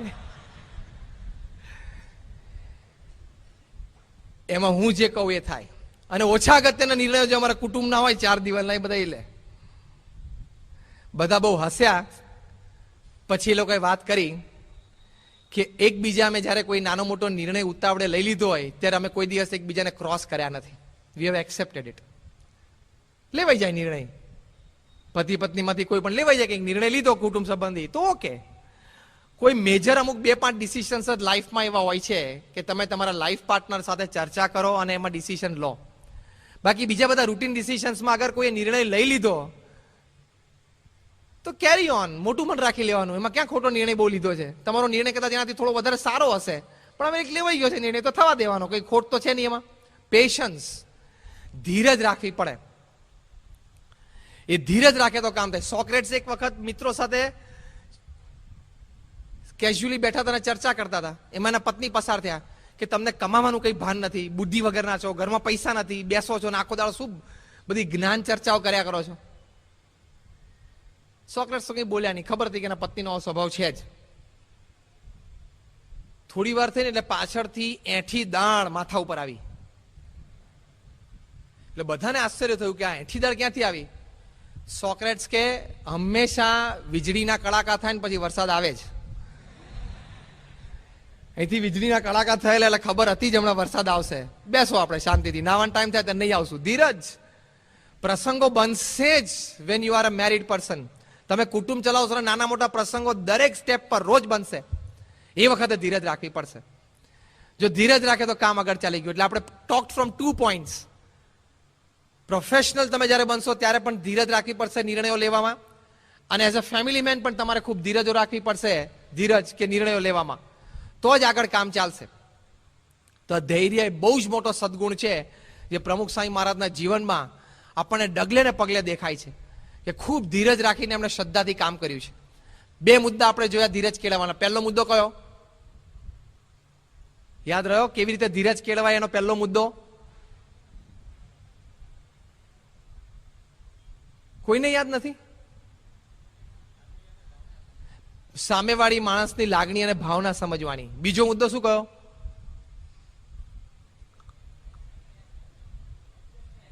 એડજસ્ટમેન્ટ્સ. બીજો મુદ્દો આપણે એ કયો કે આપણે એને થોડું એડજસ્ટ થઈ જવાનું. ત્રીજી એક વાત પ્રમુખ સ્વામી મહારાજના જીવનમાંથી બહુ જ સારી શીખવા મળે છે કે કોઈ પણ વાત આવે, કોઈ પણ ક્રિયા જોવે તેની સામે વાત કે પ્રતિક્રિયા તરત ન આપવા. Weight for a moment. પ્રમુખ સ્વામી મહારાજનો જબરજસ્ત ગુણ છે. તમે કોઈ પણ સારા સમાચાર એકદમ આપી દો, કોઈ પણ નરસા સમાચાર એમને આપો, બહુ જ ધીરજતાથી એ સમાચારે પચાવી શકે છે. નહીં તો આટલી મોટી એનજીઓ ના રન થાય. It's easy to run 10 multinational companies than a religion based NGO. 10 multinational company કદાચ કામ કરે કોઈ માણસ કરી શકે, પણ 100 આઈએએસ ઓફિસર્સ ભેગા થાય ને તો એ બીએપીએસ સંસ્થા રન ના કરી શકે જે પ્રમુખ સ્વામી રન કરે છે. અત્યંત ધીરજથી કામ કરે છે. એ ધીરજથી કામ કરે છે. કોઈ પણ સમાચાર સારા નરસા આવ્યા એટલે પહેલા તો ખૂબ શાંતિથી સાંભળવાના, અને એમનો મોટામાં મોટો સદગુણ તરત વાત કરવાની નહીં, તરત રિએક્શન આપવાનું નહીં. કોઈ પણ ક્રિયાની સામે પ્રતિક્રિયા તરત આપવાની જ નહીં. એક્શનની સામે રિએક્શન આપવાનું જ નહીં. પ્રમુખ સ્વામી મહારાજ મુંબઈમાં હતા ને રસિકવેરી સાંઈ બેઠા જ. બધા સંતો અમદાવાદથી ત્યાં ટ્રેનમાં મુંબઈ ગયા સંસ્કૃતિ પરીક્ષા આપવા માટે, અને સંતોએ સમાચાર આપ્યા કે સ્વામી ગુજરાતના એક ક્રાંતિકારી કહેવાતા સંત છે, તમારા અહીંયા નજીક જ છે. એ આપણા સંપ્રદાયની રીત પ્રણાલિકા, ઉત્સવ સમયા, સંત દીક્ષા, સંતોના પંચવર્તમાન, એના વિશે ઘણી બધી ટીકાઓ કરે છે, બોલે છે, છાપામાં લખે છે. કે એ જાહેરમાં હમણાં એવું એક જગ્યાએ બોલ્યા કે આધ્યાત્મિક સંપ્રદાયો તો પૃથ્વી ઉપર ઘણા બધા થયા ને છે, પણ ઘણા બધા સંપ્રદાયો કાળાંતરે વિલીન થઈ ગયા છે. એમ સ્વામિનારાયણ સંપ્રદાય અને પ્રમુખ સ્વામીનું સૂર્ય પણ અત્યારે મધ્યાહને તપે છે. એક દિવસ સ્વામિનારાયણ સંપ્રદાય, BAPS અને પ્રમુખ સ્વામીનું નામ પણ પૃથ્વી પરથી વિલીન થઈ જશે. આવું એ જાહેરમાં બોલ્યા. એવું સંતોએ સમાચાર સ્વામીને આપ્યા. સ્વામી જમતા હતા, સવારે નાસ્તો કરતા હતા. એક અક્ષર પ્રમુખ સ્વામી મહારાજ બોલ્યા નહીં, ચહેરા ઉપર એક લકીર ફરી નહીં. આપણે એમની જગ્યા હોત આપણે બોલી બેસત કે એ બોલનાર જે વ્યક્તિ છે એ પોતે પણ એક સંત છે. અહીંયા જ એમનો સંપ્રદાય ચાલે છે, અહીંયા જ એમનો આશ્રમ છે, નજીકમાં જ. એમને એક પૂજારી રાખવા માટે ન્યૂઝપેપરમાં જાહેરાત આપવી પડે છે કે 2000 રૂપિયા પગાર આપશું, ફેમિલી સાથે પૂજારીને રહેવું હોય તો રૂમ આપશું, અને ઠાકોરજીનો થાળ જમે, રહેવું ખાવું પીવું 2000 રૂપીઝ, વોન્ટેડ પૂજારી. એવી એક પૂજારી માટે જાહેરાત આપવી પડે છે. અને પ્રમુખ સ્વામી મહારાજ પાસે ટેન્સ ઓફ યુથ્સ એ દીક્ષા લેવા માટે સામેથી આવે છે અને પડાપડી કરે કે બાપા મને દીક્ષા આપો. તો કે ના, તું હજી ભણીને તૈયાર થઈને આવ, હજી તારે 2 વર્ષ બાકી છે, વર્ષ બાકી, તું ભણીને આવ. રોકવા પડે છે સ્વામીને. એમને એક આશ્રમથી બીજો આશ્રમ થયો નથી. ને પ્રમુખ સ્વામી મહારાજે ખાલી ગયા વર્ષે એન્યુઅલ સર્વેયું થયું 2008માં, 2008-2009 ફિનાન્શિયલ યરમાં 365 દિવસમાં પ્રમુખ સ્વામી મહારાજે 99 લેન્ડ અને રેવન્યુ અને કન્સ્ટ્રક્શન સંબંધી પ્રોજેક્ટ કર્યા. That is every 4th day પ્રમુખ સ્વામી મહારાજે એક પ્રોજેક્ટ પૂરો કર્યો. આ ગયા ફિનાન્શિયલ યરની વાત છે, એટ ધ એજ ઓફ 89. ખબર ના પડે તમે કોની વિશે વાત કરો છો. પણ એ ભાન ભૂલી ગયા. મને બોલ્યા, પ્રમુખ સ્વામી મહારાજ પાસે વાત આવી, એક અક્ષર બોલ્યા નહીં. ફરી એક સંતોએ વાત કરી કે આવી બીજી જગ્યાએ વાત કરી, ત્રીજી જગ્યાએ વાત કરી હતી. સ્વામી આપણી સમજણ માટે શાંતિથી બોલ્યા. સ્વામી કે જો સંપ્રદાય તો પુરુષના આધારે ટકે છે, એવા પ્રતાપી પુરુષ હોય એ સંપ્રદાય જાગ્રત રાખે, હરિભક્તો મુમુક્ષુઓને જાગ્રત રાખે, નિયમ ધર્મમાં વર્તાવે, ભગવાનની ઉપાસના પ્રવર્તાવે. અને આપણે તો ભગવાનની કૃપા છે કે પૃથ્વી રહેશે ત્યાં સુધી આપણા સંપ્રદાયમાં જોગી મહારાજ જેવા પુરુષ પ્રગટ રહેશે, એટલે આપણને કોઈ પ્રશ્ન નથી. તો જો કહેવાનું શું છે કે એવું ધીરજ રાખીને પ્રમુખ સ્વામી મહારાજે સંપ્રદાય ચલાવ્યો. પણ આ ગુણ, ત્રીજો સદગુણ એમાંથી શીખવાનો, don't react immediately, give time to for the second thought. આ તો હવે મેનેજમેન્ટ સેમિનાર્સમાં તમને ભવિષ્યમાં શીખવાડશે કે કોઈ પણ વાત સાંભળી અથવા કોઈ પણ એક્શન જોઈ તો જે પહેલો વિચાર આવે છે ને એમાં તમે લોસ ઇન્કર કરવાની પૂરી શક્યતાઓ છે. You will incur a loss. Wait, બીજો થોટ છે ને એ વધારે કન્ડ્યુસિવ, વધારે સારો, પરસ્પર લાભદાયક અને શાંતિદાયક વિચાર હશે, હશે ને હશે. આ તો મેનેજમેન્ટની દ્રષ્ટિએ પ્રૂવ થયેલું છે. Weight for the second thought, એટલે ધીરજ. પ્રમુખ સ્વામી ક્યારેય ઇન્સ્ટન્ટ રિએક્શન આપતા જ નથી. એમના એ જીવનનો જબરદસ્ત મોટો સદગુણ છે. તો સ્વામી આ પ્રસંગે પણ રિએક્શન આપ્યું જ નહીં. પ્રમુખ સ્વામી મહારાજ ઘણી વખત કોઈક જગ્યાએ દર્શન કરવા ગયા દરવાજા બંધ કરી દે, કોઈક જગ્યાએ એમને જવા ના દે. ધીરજ, બોલવાનું જ નહીં કાંઈ. You speak and you become the slave of your words. You keep mum and you are the king of your actions. તમે એકવાર બોલી બેઠા એટલે તમારા શબ્દોના તમે ગુલામ થઈ ગયા. અને તમે ચૂપ રહ્યા તો તમારી ધીરજ અને શાંતિ એ તમારી ક્રિયાઓ, એ તમારા એક્શન્સ, એની ઉપર તમે પ્રભુત્વ છે, તમે રાજા છો. કારણ કે એની પરથી તમારી પર્સનાલિટી આખી ડેવલપ થઈ જશે.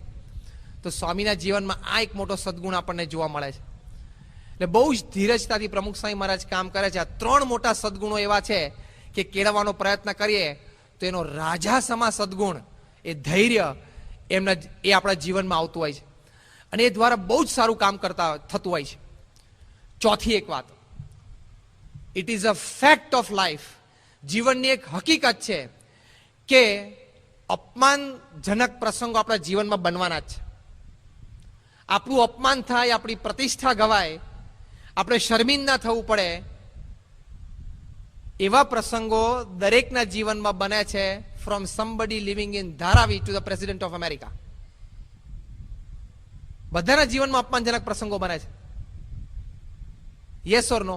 આ બધા વડીલો બેઠા છે અને કામ કરે છે. અપમાનિત થયા હોય એવા પ્રસંગો બને છે કે નહીં? સ્વીકારી જ લેવાનું. Life is a total package.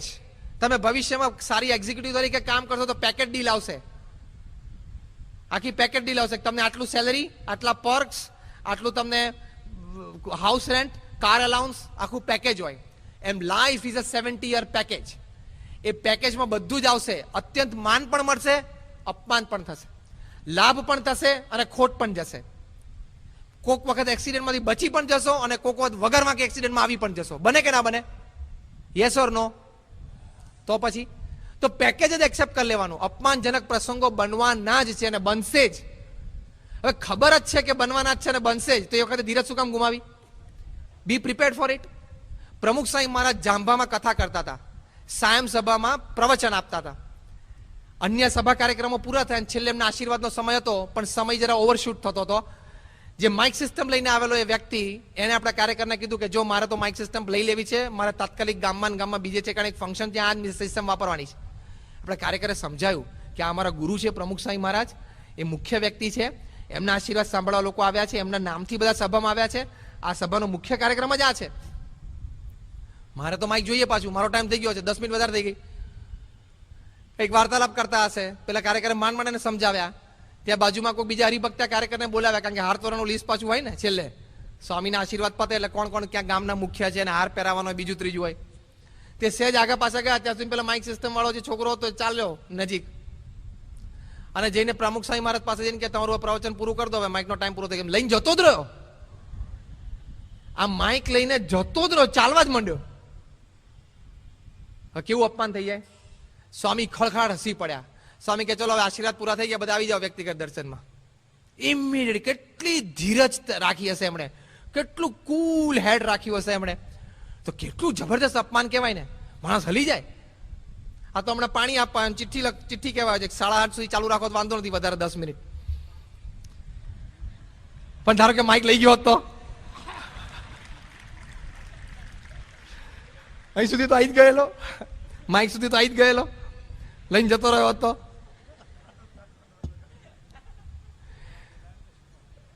હા, સાધુજીવન સ્વામીએ જો ઇનપુટ આપ્યો, સાધુજીવન સ્વામી કે તો આપણે એમ ના કે બધા હવે ચલો વ્યક્તિગત દર્શનમાં, આપણે એમ જ કે તો બોલાય તો શું કરવા. હા, this is the difference between us and પ્રમુખ સ્વામી. એટલે અપમાનજનક પરિસ્થિતિમાં તમે ક્યારેક આવી જ જવાના. વ્યવસ્થા ને વહીવટ ને વ્યવહાર એવો છે જ, કૌટુંબિક જીવનમાં કે એડમિનિસ્ટ્રેશનમાં. એ વખતે થોડી ધીરજ રાખવી કે બની જાય. બધાને આવા પ્રસંગો બને છે. અમેરિકાના પ્રેસિડેન્ટને જોર્જ બુશને ચાલુ પ્રેસ કોન્ફરન્સ જૂતું આવતું હોય માથા ઉપર, તો તમને નહીં આવે? ખબર છે ને બધાને? ફોટોગ્રાફ જોઈ લીધો ને? તો પછી તમારે નહીં આવે? આવશે. Take it easily. એવા બહુ જ ઓછા પ્રસંગો હોય છે, પણ એ પ્રસંગે ધીરજ રાખીને હસી લેવું તો સ્થિરતા રહેશે અને તો આનંદ આવશે, તો સ્ટેબલ રહેશે અને સારા નિર્ણયો લેવાશે, તો પ્રતિક્રિયા રિએક્શન બહુ સારું અપાશે. એટલે પ્રમુખ સાંઈ મારા જીવનની ચોથી વસ્તુ આ શીખવાની કે અપમાનજનક પ્રસંગો વખતે ધીરજ રાખવાની જ. તો કોઈ જ જાતનો પ્રશ્ન એ ક્યારેય કોઈ પ્રસંગે એ ઊભો જ નહીં થાય. તો જો આવા ઘણા બધા સદગુણો સ્વામીના જીવનમાં છે, એને લઈને એ ધીરજ રાખી શક્યા છે. હવે થોડોક બીજો વિભાગ આપણે જોઈએ, આપણી ધીરજ કેમ નથી રહેતી, એ પણ એક સમજવાની જરૂર છે. આપણને ધીરજ જેવી એક સારી વસ્તુ જીવનમાં કેળવવી જોઈએ એની ખબર નથી એવું નથી. ધીરજથી સારા પરિણામો મળે છે એ વાતથી આપણે અજાણ નથી, છતાં આપણે પેશન્સ કેમ નથી રાખતા, કેમ નથી રાખી શકતા? તો first, when bad things happen to good people. આપણે સાચા હોઈએ, સારા હોઈએ, આપણી ભાવના સાચી હતી, આપણે બધાને લાભ થાય એવી જ ક્રિયા કરેલી, છતાં વિરોધ થાય, કોઈ સહકાર ના આપે, તે વખતે આપણી ધીરજ નથી રહેતી. Right or wrong? એ વખતે આપણે ધીરજ ગુમાવી. ભાઈ મારી વાત સાચી છે, મેં સાચી જ વાત કરી છે, મારે એમાં કોઈ સ્વાર્થ નથી, બધાના લાભ માટેની વાત છે, આમાં પ્રગતિ જ છે બધાની, છતાં વિરોધ થાય, ઈર્ષ્યાના ભાવ આજુબાજુ જન્મે લોકોમાં, નાને મોટું બ્લેક પુલિંગ પણ થાય. એ વખતે આપણું પેશન્સ, આપણી ધીરજ એ રહેતી નથી. પણ એ થવાનું જ, એ પણ લાઈફનું એક પેકેજ છે. સચિન તેંડુલકરને 90s ખોટો આઉટ LBW આપવામાં આવ્યો, કેટલા પ્રસંગો હશે? ઓછામાં ઓછા 3 થી 4 પ્રસંગો છે. ક્લિયર કટ એક્સપર્ટ ઓપિનિયન્સ બીજી દિવસે કહે કે સચિન નોટ આઉટ જ હતો. પણ આજે લોકો ક્રિકેટર તરીકે તો ભવિષ્યમાં એને નાનો મોટો યાદ રાખશે, પણ the gentleman of the game, આ ગેમનો એક મહાન વ્યક્તિ એને એટલા માટે યાદ રાખશે કે એને પોતાને પણ ખબર હોય કે બોલ સ્ટમ્પની ઉપરથી જતો હતો, સ્ટમ્પની લાઇનની બહારથી જતો હતો, હું ફ્રન્ટ ફૂટ ઉપર હતો, પહેલા બેટ એન્ડ પેડ નહોતું, પહેલા પગને પેડને અડેલું પણ ફ્રન્ટ પેડને અડેલું હતું. બધી જ ને ઘણી આટલો એક્સપિરિયન્સ ખબર નહીં પડતી હોય, પણ અમ્પાયરની આંગળી ઊંચી થઈ, કોઈ દિવસ એને અમ્પાયરની આંખમાં આંખ નાખીને જોયું નથી. અમ્પાયરની આંગળી ઊંચી થઈ એટલે નીચું મોઢું કરીને ગોળ ફરીને પેવેલિયનમાં જતું જ રહેવાનું. Maintain the dignity of the ground, dignity of the umpire and the dignity of the game. એ ધીરજ. અને પ્રેસ રિપોર્ટર્સે મોઢામાં આંગળા નાખી નાખીને એને પૂછ્યું છે કે ગઈકાલ તમને ખોટો આઉટ આપ્યો એમ તમારે શું કહેવું છે? નો કોમેન્ટ્સ, ફિનિશ. એટલે એ વ્યક્તિ આટલી મહાન છે. લોકો ખાલી એને ક્રિકેટર તરીકે નથી ઓળખતા અથવા ઓળખશે, is a gentleman of the game.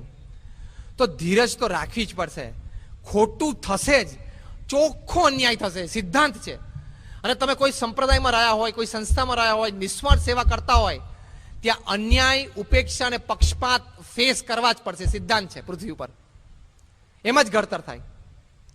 અન્યાય, ઉપેક્ષા અને પક્ષપાત સહન કર્યા વગર પૃથ્વી ઉપર કોઈનું કોઈ ક્ષેત્રમાં ઘડતર થયું જ નથી.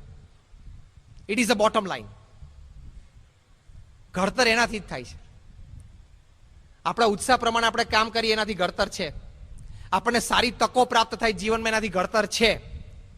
આપણામાં કુદરતી રીતે ભગવાને બક્ષેલા સદગુણો હોય અથવા કોઈ ટેલેન્ટ કે ઇન્ટેલિજન્સ એનાથી ઘડતર છે, ના નથી, પણ ફ્યુ પર્સન્ટેજ.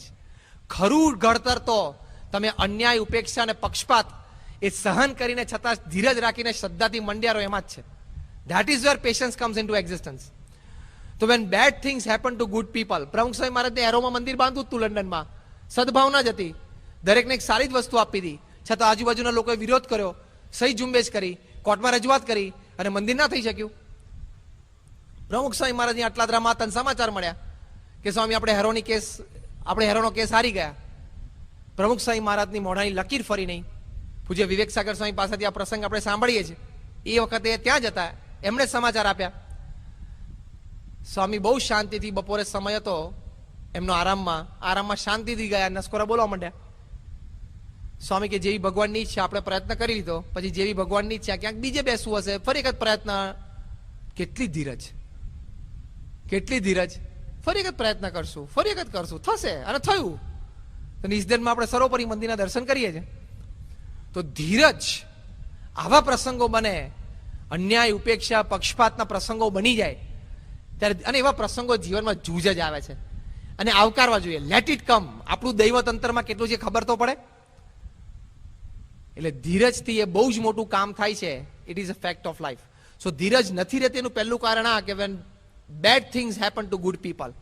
બીજું, ઘણી વખત આપણી સત્તા, આપણા અધિકાર, એનો અસ્વીકાર આપણી નીચે રહેલી વ્યક્તિ કરતી હોય ત્યારે ધીરજ નથી રહેતી. એ પણ તમને અનુભવ થશે. When you are a boss, it is easy to get angry and fire your colleague or your subordinate. એ તો સહેલું છે. તમારો ક્લર્ક કે એકાઉન્ટન્ટ તમારું માને એટલે ખખડાઈ નાખવો બે માણસની વચ્ચે, એ તો સહેલું છે, તમને ભવિષ્યમાં કરી શકશો. પણ એ વખતે સમજણપૂર્વક કામ કરવું. બોમ્બેમાં ઘણા બધા ફેમિલીઝ અમે જોયા, ગુણભાવી ફેમિલીઝ, જેમાં 3 જનરેશન શેઠિયાઓની અને એની સાથે ડોમેસ્ટિક હેલ્પ સર્વન્ટની પણ 3 પેઢીઓ એ જ ઘરમાં મોટી થઈ હોય. 70, 80 વર્ષથી એ ઘરમાં સર્વન્ટ ફેમિલી હોય. તો નાના મોટા પ્રસંગો, ગુસ્સે થવાના ટાઈમે કામ પત્યું ના પત્યું નહીં થયા હોય, પણ ફેમિલી મેમ્બરની જેમ રાખ્યા તો તમને ખબર જ ના પડે કે આ સર્વન્ટ ફેમિલી છે. ફેમિલી મેમ્બર જેવું જ લાગે. તો એ વખતે આ યાદ રાખવાનું કે તમારી સત્તા અને અધિકારનો અસ્વીકાર થવાની શક્યતાઓ છે, થાય છે. એ વખતે ધીરજ રાખી લેવાની. એ વખતે પેશન્સ રાખવી જ પડે. તમે ધીરજ આપણે એટલે એ વખતે જ ગુમાવી દઈએ છીએ. પ્રમુખ સ્વામી મહારાજ એક વખત મુંબઈમાં 1972ની સાલમાં પધરામણી કરતા હતા. બપોરે 1:30 વાગે પધરામણી પતાવીને એક હરિભક્તને ત્યાં જમવા માટે આવ્યા. પ્રમુખ સ્વામી મહારાજ બેઠા હતા, સામે હરિભક્તો જમવા બેઠેલા, પીરસાતું હતું. તે વખતે એક હરિભક્ત આમ હાથમાં રૂમાલ રાખી અને મોઢું આમ હાથમાં રાખી આમ થાકી ગયા હોય કે માથું દુખતું હોય એવા પોસ્ચરમાં બેઠેલા. કોઈક એમને થાળીમાં ફૂડ આઈટમ મૂકવા માટે પીરસનાર સંતો આવે તો કે જોઈએ છે, તો કે ના મૂકો, ના મૂકો, થોડું થોડું લેતા હતા. અને દરેક સંત આવીને પૂછે કે માથું દુખે, દવા લાવું, કે દાઢ દુખે છે, ઘણી દાઢ દુખતી હોય તો આપણે એમ પકડી રાખીએ, તો કે ના ના ના. પ્રમુખ સ્વામી મહારાજ લગભગ 12-15 ફૂટ દૂર બેઠેલા, જોતા હતા. 2-3 વખત સ્વામી નજર ગઈ. સ્વામી ઇઝ વેરી શાર્પ. પ્રમુખ સ્વામી અત્યંત સ્પોન્ટેનિયસ રિએક્શનમાં માસ્ટર છે. તરત સ્વામીને તો શાર્પનેસ એટલી છે ને ખ્યાલ આવી જાય. તો ત્રીજી વખત કોઈ સંત ત્યાં નીકળ્યા કે આ મૂકું, તો કે ના. એમને જોયું કે આ તો આમ લમણે હાથ દઈને બેઠા છે, તો કે તમને કે માથું દુખે છે? સ્વામી હસતા હસતા બોલ્યા, સ્વામી કે એને માથું નથી દુખતું, એને દાઢી નથી દુખતી, એના રૂમાલની અંદર નાનો ટ્રાન્ઝિસ્ટર છે, ક્રિકેટની કોમેન્ટ્રી સાંભળે છે. હાથ જેવડું નાનું ટ્રાન્ઝિસ્ટર છે ને, ક્રિકેટની કોમેન્ટ્રી આમ સાંભળતા હતા. હવે પ્રમુખ સ્વામી મહારાજ સામે બેઠા છે, સામે એક વ્યક્તિ એ ક્રિકેટની કોમેન્ટ્રી સાંભળતી હોય, તમે પ્રમુખ સ્વામી મહારાજની સામે બેસીને એમનું સત્તા કે અધિકાર કે એમની ડિગ્નિટી તોડવાની જ વાત છે ને. પણ સ્વામી હસતા હસતા લઈ લીધું, તારે આવું ન કરવું જોઈએ, તને ભાન રહેવી જોઈએ, આ કંઈ કરવાની જરૂર નથી. એ ઉપદેશ બધો સભામાં આપે જ છે, પણ એ સભા વખતે ઉપદેશ આપવાનો, વ્યક્તિગત રીતે એનું અપમાન થયું ના કરાય. એ ધીરજ એ વખતે રાખવી પડે. તો આપણી સત્તા અને અધિકારનો અસ્વીકાર થાય એ વખતે આપણે ધીરજ રાખવી એ બહુ જ જરૂરી છે. તો આ સેકન્ડ મુદ્દો કે આપણી ધીરજ ક્યારે નથી રહેતી. તો આ બે પ્રસંગે આપણી ધીરજ નથી રહેતી એ જાણપણું આપણે રાખી અને ધીરજ કેળવવાનો પ્રયત્ન કર્યો. બિલ ગેટ્સનું નામ આપણે બધાએ સાંભળ્યું છે, one of the richest men in the world. અને માઇક્રોસોફ્ટ એમનું આટલું મોટું તંત્ર, અને Melinda and Bill Gates Foundation બહુ જ મોટું ફાઉન્ડેશન છે. અબજો ડોલર એ ફાઉન્ડેશનમાં છે. એ બિલ ગેટ્સે એમનું જીવન ચરિત્ર લખ્યું છે, business at the speed of light. જે આપણે @ લખીએ છીએ ને જે આપણા ઈમેલ આઈડીમાં, એમ business at the speed of light. વીજળીની ગતિએ તમારા વ્યવસાયનો વિકાસ કરવો છે તો આ મુદ્દાઓ છે. એમણે જીવનમાં 3 જ મુદ્દા લખ્યા છે કે વાય હું બિલ ગેટ્સ માઇક્રોસોફ્ટ આટલું મોટું તંત્ર ઉભો કરી શક્યો. સમજો, એ કોલેજ ડ્રોપ આઉટ છે, ગ્રેજ્યુએટ નથી. Bill Gates is a drop out, એ ગ્રેજ્યુએટ નથી. એણે લખ્યું છે, એણે કહ્યું કે ફર્સ્ટ ઇન્ટેન્સ હાર્ડવર્ક, જબરદસ્ત પુરુષાર્થ. Second acceptance of the ideas of others, બીજાના વિચારોનો મેં સ્વીકાર કર્યો છે જે મને સારા ને સાચા લાગ્યા, જો આમાં ધીરજની વાત આવે. અને ત્રીજી વાત એને બહુ કરી કે I always kept a cool head in taking my decisions and behaving with people. લોકો સાથે વર્તણૂકમાં અને નિર્ણયો લેવામાં આવે મેં ખૂબ શાંતિ જાળવી છે અને ઠંડા મગજે મેં નિર્ણયો લીધા છે. જો ધીરજ આવી. એટલે પ્રોફેશનલ બનવા માટે, એક સારા એક્ઝિક્યુટિવ બનવા માટે પણ ધીરજ તો બહુ જ રાખવી પડશે. રતન ટાટાને સિંગુરમાંથી આખો પ્લાન્ટ નેનોનો ઉચકી લેવો પડ્યો. એના કારણો તો જે હશે એની આપણે ચર્ચા નથી કરતા. 500 કરોડનો લોસ ગયો પરમ દિવસે ન્યૂઝપેપરમાં હતું. અને નેનો કારનું લોન્ચ પણ મોડું થયું, લોકોને પણ હવે મોડી મળશે. જે કંઈ હશે પોલિટિકલ સોશિયલ કારણો. એ મહિના દરમિયાન કેટલા બધા નેશનલ ઇન્ટરનેશનલ ન્યૂઝપેપર્સના મીડિયા પર્સન્સે રતન ટાટાને કહ્યું કે આ અન્યાય છે, આ ખોટું છે, તમે લડો આની સામે. રતન ટાટા કે હું લડવામાં મારી એનર્જી ખોવું, મારો ટાઈમ બગાડું, એની કરતા પ્લાન્ટ બીજી જગ્યાએ લઈ લઈશ તો ક્રિએટિવ કામ વધારે કરીશ. ધીરજ. ઝઘડવા ના રહ્યા, બધે ઝઘડી શકતા હતા. અને એ સુપ્રીમ કોર્ટમાં જો રતન ટાટા અપીલ નાખી હોત તો એકવાર આખો દેશ હલી જાત. પણ ના કર્યું એમણે. ભલે ત્યાં પ્રતિકૂળ પરિસ્થિતિઓ છે, સાનુકૂળ પરિસ્થિતિઓ ત્યાં કામ કરીએ આપણે, આટલો મોટો દેશ છે. એ ધીરજ રાખીને નિર્ણય લીધો તો નેનો પ્લાન્ટ પાછો ગોઠવાઈ પણ ગયો અને નેનો કાર લોન્ચ પણ થઈ ગઈ. અને ઝઘડામાં રહ્યા હોત તો ત્યાં ફેક્ટરીમાં તાળા લાગત, કોર્ટમાં કેસ ચાલત, 15-20 વર્ષ નીકળત, રતન ટાટાની ઉંમર 72 વર્ષની છે, દામમાં જાત ત્યાં સુધી નિરાકરણ ના આવત, નેનો લોન્ચ ના થાત. સિમ્પલ. એટલે આવી જે પીઢ વ્યક્તિઓ છે, મચ્યોર વ્યક્તિઓ છે, કેવા નિર્ણયો કેવા પ્રસંગે લે છે એ જોવાનું. ઝઘડવાનું બધાને મન થાય અને ઝઘડતા બધાને આવડે છે. યસ ઓર નો? બધાને આવડે છે. ઝઘડવામાં કોઈને શીખવવું નથી પડતું. ધીરજ, સહિષ્ણુતા, પ્રેમ રાખીને વર્તણૂક કરવું, એની માટે તો કથા વાર્તા છે, એ તો શીખવાડવું પડે બધાને. તો એ કેસ સ્ટડી પ્રમુખ સ્વામી મહારાજનો છે, એમાંથી આપણને શીખવા મળે છે. તો આવી રીતે આવા પ્રસંગે ઘણી વખત આપણને ધીરજ રહેતી નથી, પણ આવી એક વ્યક્તિ એના જીવનમાંથી જો આપણે ધીરજ શીખીએ તો એ બહુ જ મોટું કામ થાય છે. અને આપણે કહ્યું એમ કે એ તો ધીરજનું મૂર્તિમાન સ્વરૂપ છે. એક છેલ્લો પ્રસંગ કહી દઉં. 1999માં પ્રમુખ સ્વામી મહારાજ બેંગ્લોરમાં હતા. એ વખતે ત્યાં સ્થાનિક આપણા હરિભક્તોએ એક જાહેર સભાનું આયોજન કરેલું. એ જાહેર સભામાં ઘણા સારા મહેમાનોને આમંત્રણ આપીને આપણા એક બહુ જ નિષ્ઠાવાન હરિભક્ત ડૉક્ટર અખિલ એમણે એમના મહેમાનોને બોલાવેલા. એમાં એમણે એક ડૉક્ટરને ફોન કર્યો, ડૉક્ટર વિનીત નૈયર, કે મારા ગુરુ પ્રમુખ સ્વામી મહારાજ આવે છે હમણાં 5 દિવસ પછી, અને અહીંયા એમનો સત્સંગ સભાનો લાભ છે, તું ખાસ આવજે. બહુ જ મહાન સંત છે, એના દર્શન આશીર્વાદનો લાભ મળશે. ડૉક્ટર વિનીત નાયર કે ઓકે, હું આવીશ. 5 દિવસ પછી જ્યારે જાહેર સભા હતી અને ડૉક્ટર અખિલેશ બાર બધાને ઊભા રહી અને આમંત્રણ એટલે વેલકમ કરતા હતા, એમાં ડૉક્ટર વિનીત નાયર આવ્યા અને આમ થોડા ડિપ્રેસ્ડ હતા. એને ડૉક્ટર વિનીતને પૂછ્યું કે નાયર, વોટ્સ ધ કેસ, શું થાય તને, આમ ચહેરો ઉદાસીન છે? એ કે નથિંગ. તો કે આવ બેસ. એ અંદર જેવા હોલમાં એન્ટર થયા, ડૉક્ટર વિનીત નૈયર, એક સાઉથ ઇન્ડિયન વ્યક્તિ, પ્રમુખ સ્વામી મહારાજને પહેલી જ વખત જોવે છે, સ્થિર થઈ ગયા પ્રમુખ સ્વામી મહારાજનો ચહેરો જોઈને. પ્રમુખ સ્વામી મહારાજ એક સભામાં શાંતિથી માળા ફેરવતા હતા. પૂજ્ય વિવેક સાગર સ્વામી હિન્દીમાં પ્રવચન કરતા હતા. ડૉક્ટર અખિલેશ પાસેથી આવીને વિનીત નાયરના ખભા ઉપર હાથ મૂકીને કે ડૉક્ટર બેસો ને, એટલે કે પ્લીઝ સિટ ડાઉન. એને ખબર જ નહીં કે ડૉક્ટર અખિલેશ એના ખભા ઉપર હાથ મૂક્યો છે અને કંઈક વાત કરે છે. સ્થિર થઈ ગઈ એમની આંખો પ્રમુખ સાહેબના ચહેરા ઉપર. સ્વામી તો આમ કેઝ્યુઅલી સભામાં બેઠા હતા અને માળા ફેરવતા હતા. રડી પડ્યા ડૉક્ટર વિનીત નાયર. ડૉક્ટર અખિલેશ કે વોટ હેપન? તો કે નથિંગ. તો કે બેસો ને, એટલે પ્લીઝ સિટ. બેસાડ્યા. પછી પ્રમુખ સ્વામી મહારાજના આશીર્વાદ શરૂ થયા. થોડી મિનિટો પછી ખૂબ શાંતિથી સાંભળ્યા. એક અક્ષરની ખબર નહોતી પડતી. અને ડૉક્ટર અખિલેશ તો બીજી વ્યવસ્થામાં હતા, કારણ કે એ તો મુખ્ય યજમાન હતા, એટલે બાજુમાં બેસીને ભાષાંતર પણ ન કરી શક્યા. એ પૂરું થયું ત્યારે ડૉક્ટર વિનીત નાયરને કીધું કે હું તને જીસ્ટ કહું. એ પ્રમુખ સ્વામી મહારાજે બહુ સરસ આશીર્વાદ આપ્યા. ડૉક્ટર વિનીત નાયર કે આઈ એમ કમ્ફર્ટેબલ. હું ભલે પ્રમુખ સ્વામી મહારાજ જે બોલે એનો એક અક્ષર સમજ્યો નથી, કારણ કે ગુજરાતીમાં બોલતા હતા અને Gujarati is not my language, પણ મને એટલી શાંતિનો અનુભવ થયો છે, મને નવું જીવન મળ્યું. એમ કરીને ધ્રુસકીને રડી પડ્યા. આ ડૉક્ટર વિનીત નાયર બેંગ્લોરની મોટામાં મોટી પબ્લિક હોસ્પિટલના ચીફ સુપ્રિન્ટેન્ડન્ટ. ડૉક્ટર અખિલેશ એને ખૂણામાં લઈ ગયા. વિનીત શું થયું? એ ડૉક્ટર વિનીત નાયરે વાત કરી કે તારો ફોન મને 4-5 દિવસ પહેલા આવ્યો, એ ફોન જો 2 મિનિટ મોડો આવ્યો હોત તો મેં સુસાઇડની તૈયારી કરી લીધેલી. મારી બાજુમાં પોઈઝનની બોટલ હતી અને મારે પી જ લેવાની હતી. શું વાત કરે છે? તો કે યસ, અમારી હોસ્પિટલમાં એટલું બધું પોલિટિક્સ ચાલે છે ને એટલું ગંદુ પોલિટિક્સ ચાલે છે કે હું ત્રાસી ગયો. કે હું સજ્જન માણસ, સ્ટ્રેટ ફોરવર્ડ માણસ, મારે કામ કરવું હોય, કામ ના કરવા દે લોકો. હું આપઘાત જ કરવાનો હતો, પણ તારો ફોન આવ્યો અને આપણે નાનપણથી ચડ્ડી પહેરીને સાથે રમ્યા છે ને સ્કૂલથી સાથે છીએ, એટલે મને મનમાં એક વિચાર આવ્યો કે મારા ફ્રેન્ડે મને પર્સનલ ફોન કર્યો છે કે મારા ગુરુના આશીર્વાદ લેવા માટે આવજે, તો મારા ફ્રેન્ડની એક ઈચ્છા હું પૂરી કરી લઉં, પછી સુસાઇડ કરું. એ બોટલ હજી ઘરે છે.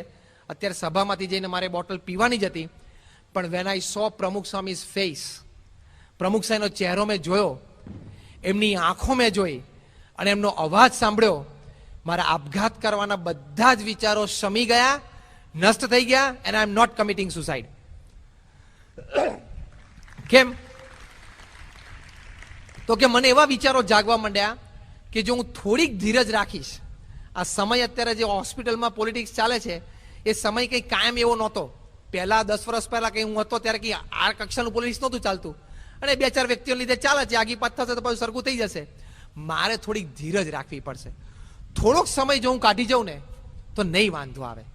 એ વિચારો પ્રમુખ સ્વામી મહારાજના ચહેરોને જ્યારે મેં જોયો, એ વિચારો મને આવવા માંડ્યા. તો પ્રમુખ સ્વામી મહારાજમાં ધીરજ કેટલી હશે કે આવી એક વ્યક્તિ જે પહેલી વાર એમને જોવે છે એનામાં ધીરજનો સંચાર થયો અને ધીરજ રાખી શક્યા.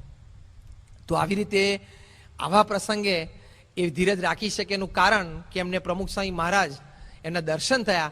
એમના દર્શન આપણને પણ છાત્રાલયમાં ઘણા બધા થયા છે. ઘણા બધા નવા સ્ટુડન્ટ્સ પણ અહીંયા વિદ્યાનગરમાં આજુબાજુની હોસ્ટેલ કે કોલેજીસમાંથી આવ્યા છે. Not just a personal request but for your personal gain, Pramukh Swami મહારાજ છાત્રાલયમાં આવે ત્યારે એમને પૂજા દર્શન કરવા આવજો.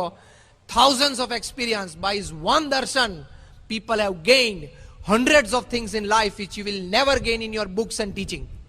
I guarantee you. 100%. એમના એક દર્શનથી તમને જે પ્રેરણાઓ મળશે, જે લાગણી, જે ભાવનાઓ તમારા હૃદયમાં શુભ બધી પ્રગટ થશે, એ હજારો પુસ્તકો વાંચીને, હજારો શિક્ષકો પાસે ભણીને, this I am telling in the presence of the vice chancellor, હજારો પુસ્તક વાંચીને, હજારો શિક્ષકો નીચે ભણીને જે લાગણી ભાવનાઓ શુભ અંતરમાં પ્રગટ જે કક્ષાના થવા જોઈએ એ કક્ષાના પ્રમુખ સ્વામી મહારાજના દર્શન માત્રથી જે થાય છે, it is a different story. તો આવી એક સાચી અને સારી વાત આપણે પાસે છે. You have to encash it. ખિસ્સામાં ક્રેડિટ કાર્ડ હોય અને તમે ભૂખ્યા ઘરે આવો તો તમને કયું ટાઇટલ આપવામાં આવે? તમારી પાસે ક્રેડિટ કાર્ડ હોય 10,000 રૂપિયાનું અને તમે ભૂખ્યા રહો આખો દિવસ તો તમને શું કરો કહેવાના? કહો આ બધા અમેરિકન્સ બેઠા છે ક્રેડિટ કાર્ડ વાળા, મૂર્ખના જામ. એમ પ્રમુખ સ્વામી નામનું એક ક્રેડિટ કાર્ડ છે, ગમે ત્યારે એનકેશ કરજો. ભણવામાં ડિપ્રેશન આવ્યું, સ્વાઇપ, સીધું જ ક્રેડિટ કાર્ડ. એક્ઝામ વખતે ડિપ્રેશન આવ્યું, ધીરજ ખૂટી ગઈ, પ્રમુખ સ્વામી મહારાજને યાદ કરજો. You will get it if somebody can come back from suicide attempt. Can't you give your exams properly? હા કે ના? કરી જ શકો. એમની સ્મૃતિ કરજો, એમના દર્શન કરજો, એમના જીવન વિશે જાણજો. દુનિયામાં એક પણ પુસ્તક વાંચવાનું નહીં રહે. પ્રમુખ સ્વામીઝ લાઈફ ઇઝ એન એન્સાઇક્લોપીડિયા. બીજી બધી ટેક્સ્ટ બુક્સ કહેવાય, ગાઈડ્સ કહેવાય, પ્રમુખ સ્વામી મહારાજની લાઈફ તો એન્સાઇક્લોપીડિયા છે. યુ ઓપન એની પેજ, ગમે તે પુસ્તકમાંથી એ કોઈ પણ પેજ તમે ખોલો અને it is a treasure of values. A treasure of values છે પ્રમુખ સ્વામી મહારાજનું જીવન. એટલે આટલી શ્રદ્ધા રાખી અને આટલું એક ફેથથી પ્રમુખ સ્વામી મહારાજ વિશે જાણવાનો પ્રયત્ન કરશો તો you have lived your life, you have enjoyed your life. એટલે આજે ભગવાન સ્વામિનારાયણ અને પ્રમુખ સ્વામી મહારાજના ચરણોમાં પ્રાર્થના કરીએ કે એમના જીવનમાં જે ધીરજ છે એ ધીરજ આપણે રાખશું. Weight for a moment. Instant reaction આપી નહીં દેવાનું, ઇન્સ્ટન્ટ બોલી નહીં જવાનું, ઇન્સ્ટન્ટ અભિપ્રાય નહીં આપી દેવાનો. થોડુંક જો રાહ જોશો તો ભગવાને એક નેચરલ ઇનબિલ્ડ સિસ્ટમ આપણામાં ગોઠવી જ છે કે બીજો વિચાર સારો ફેંકશે જ. એ આપણે એમના જીવનમાંથી શીખી લેવાનું. એ શીખવા આપણને મળે એમના ચરણોમાં પ્રાર્થના. શ્રી સ્વામિનારાયણ ભગવાનની જય.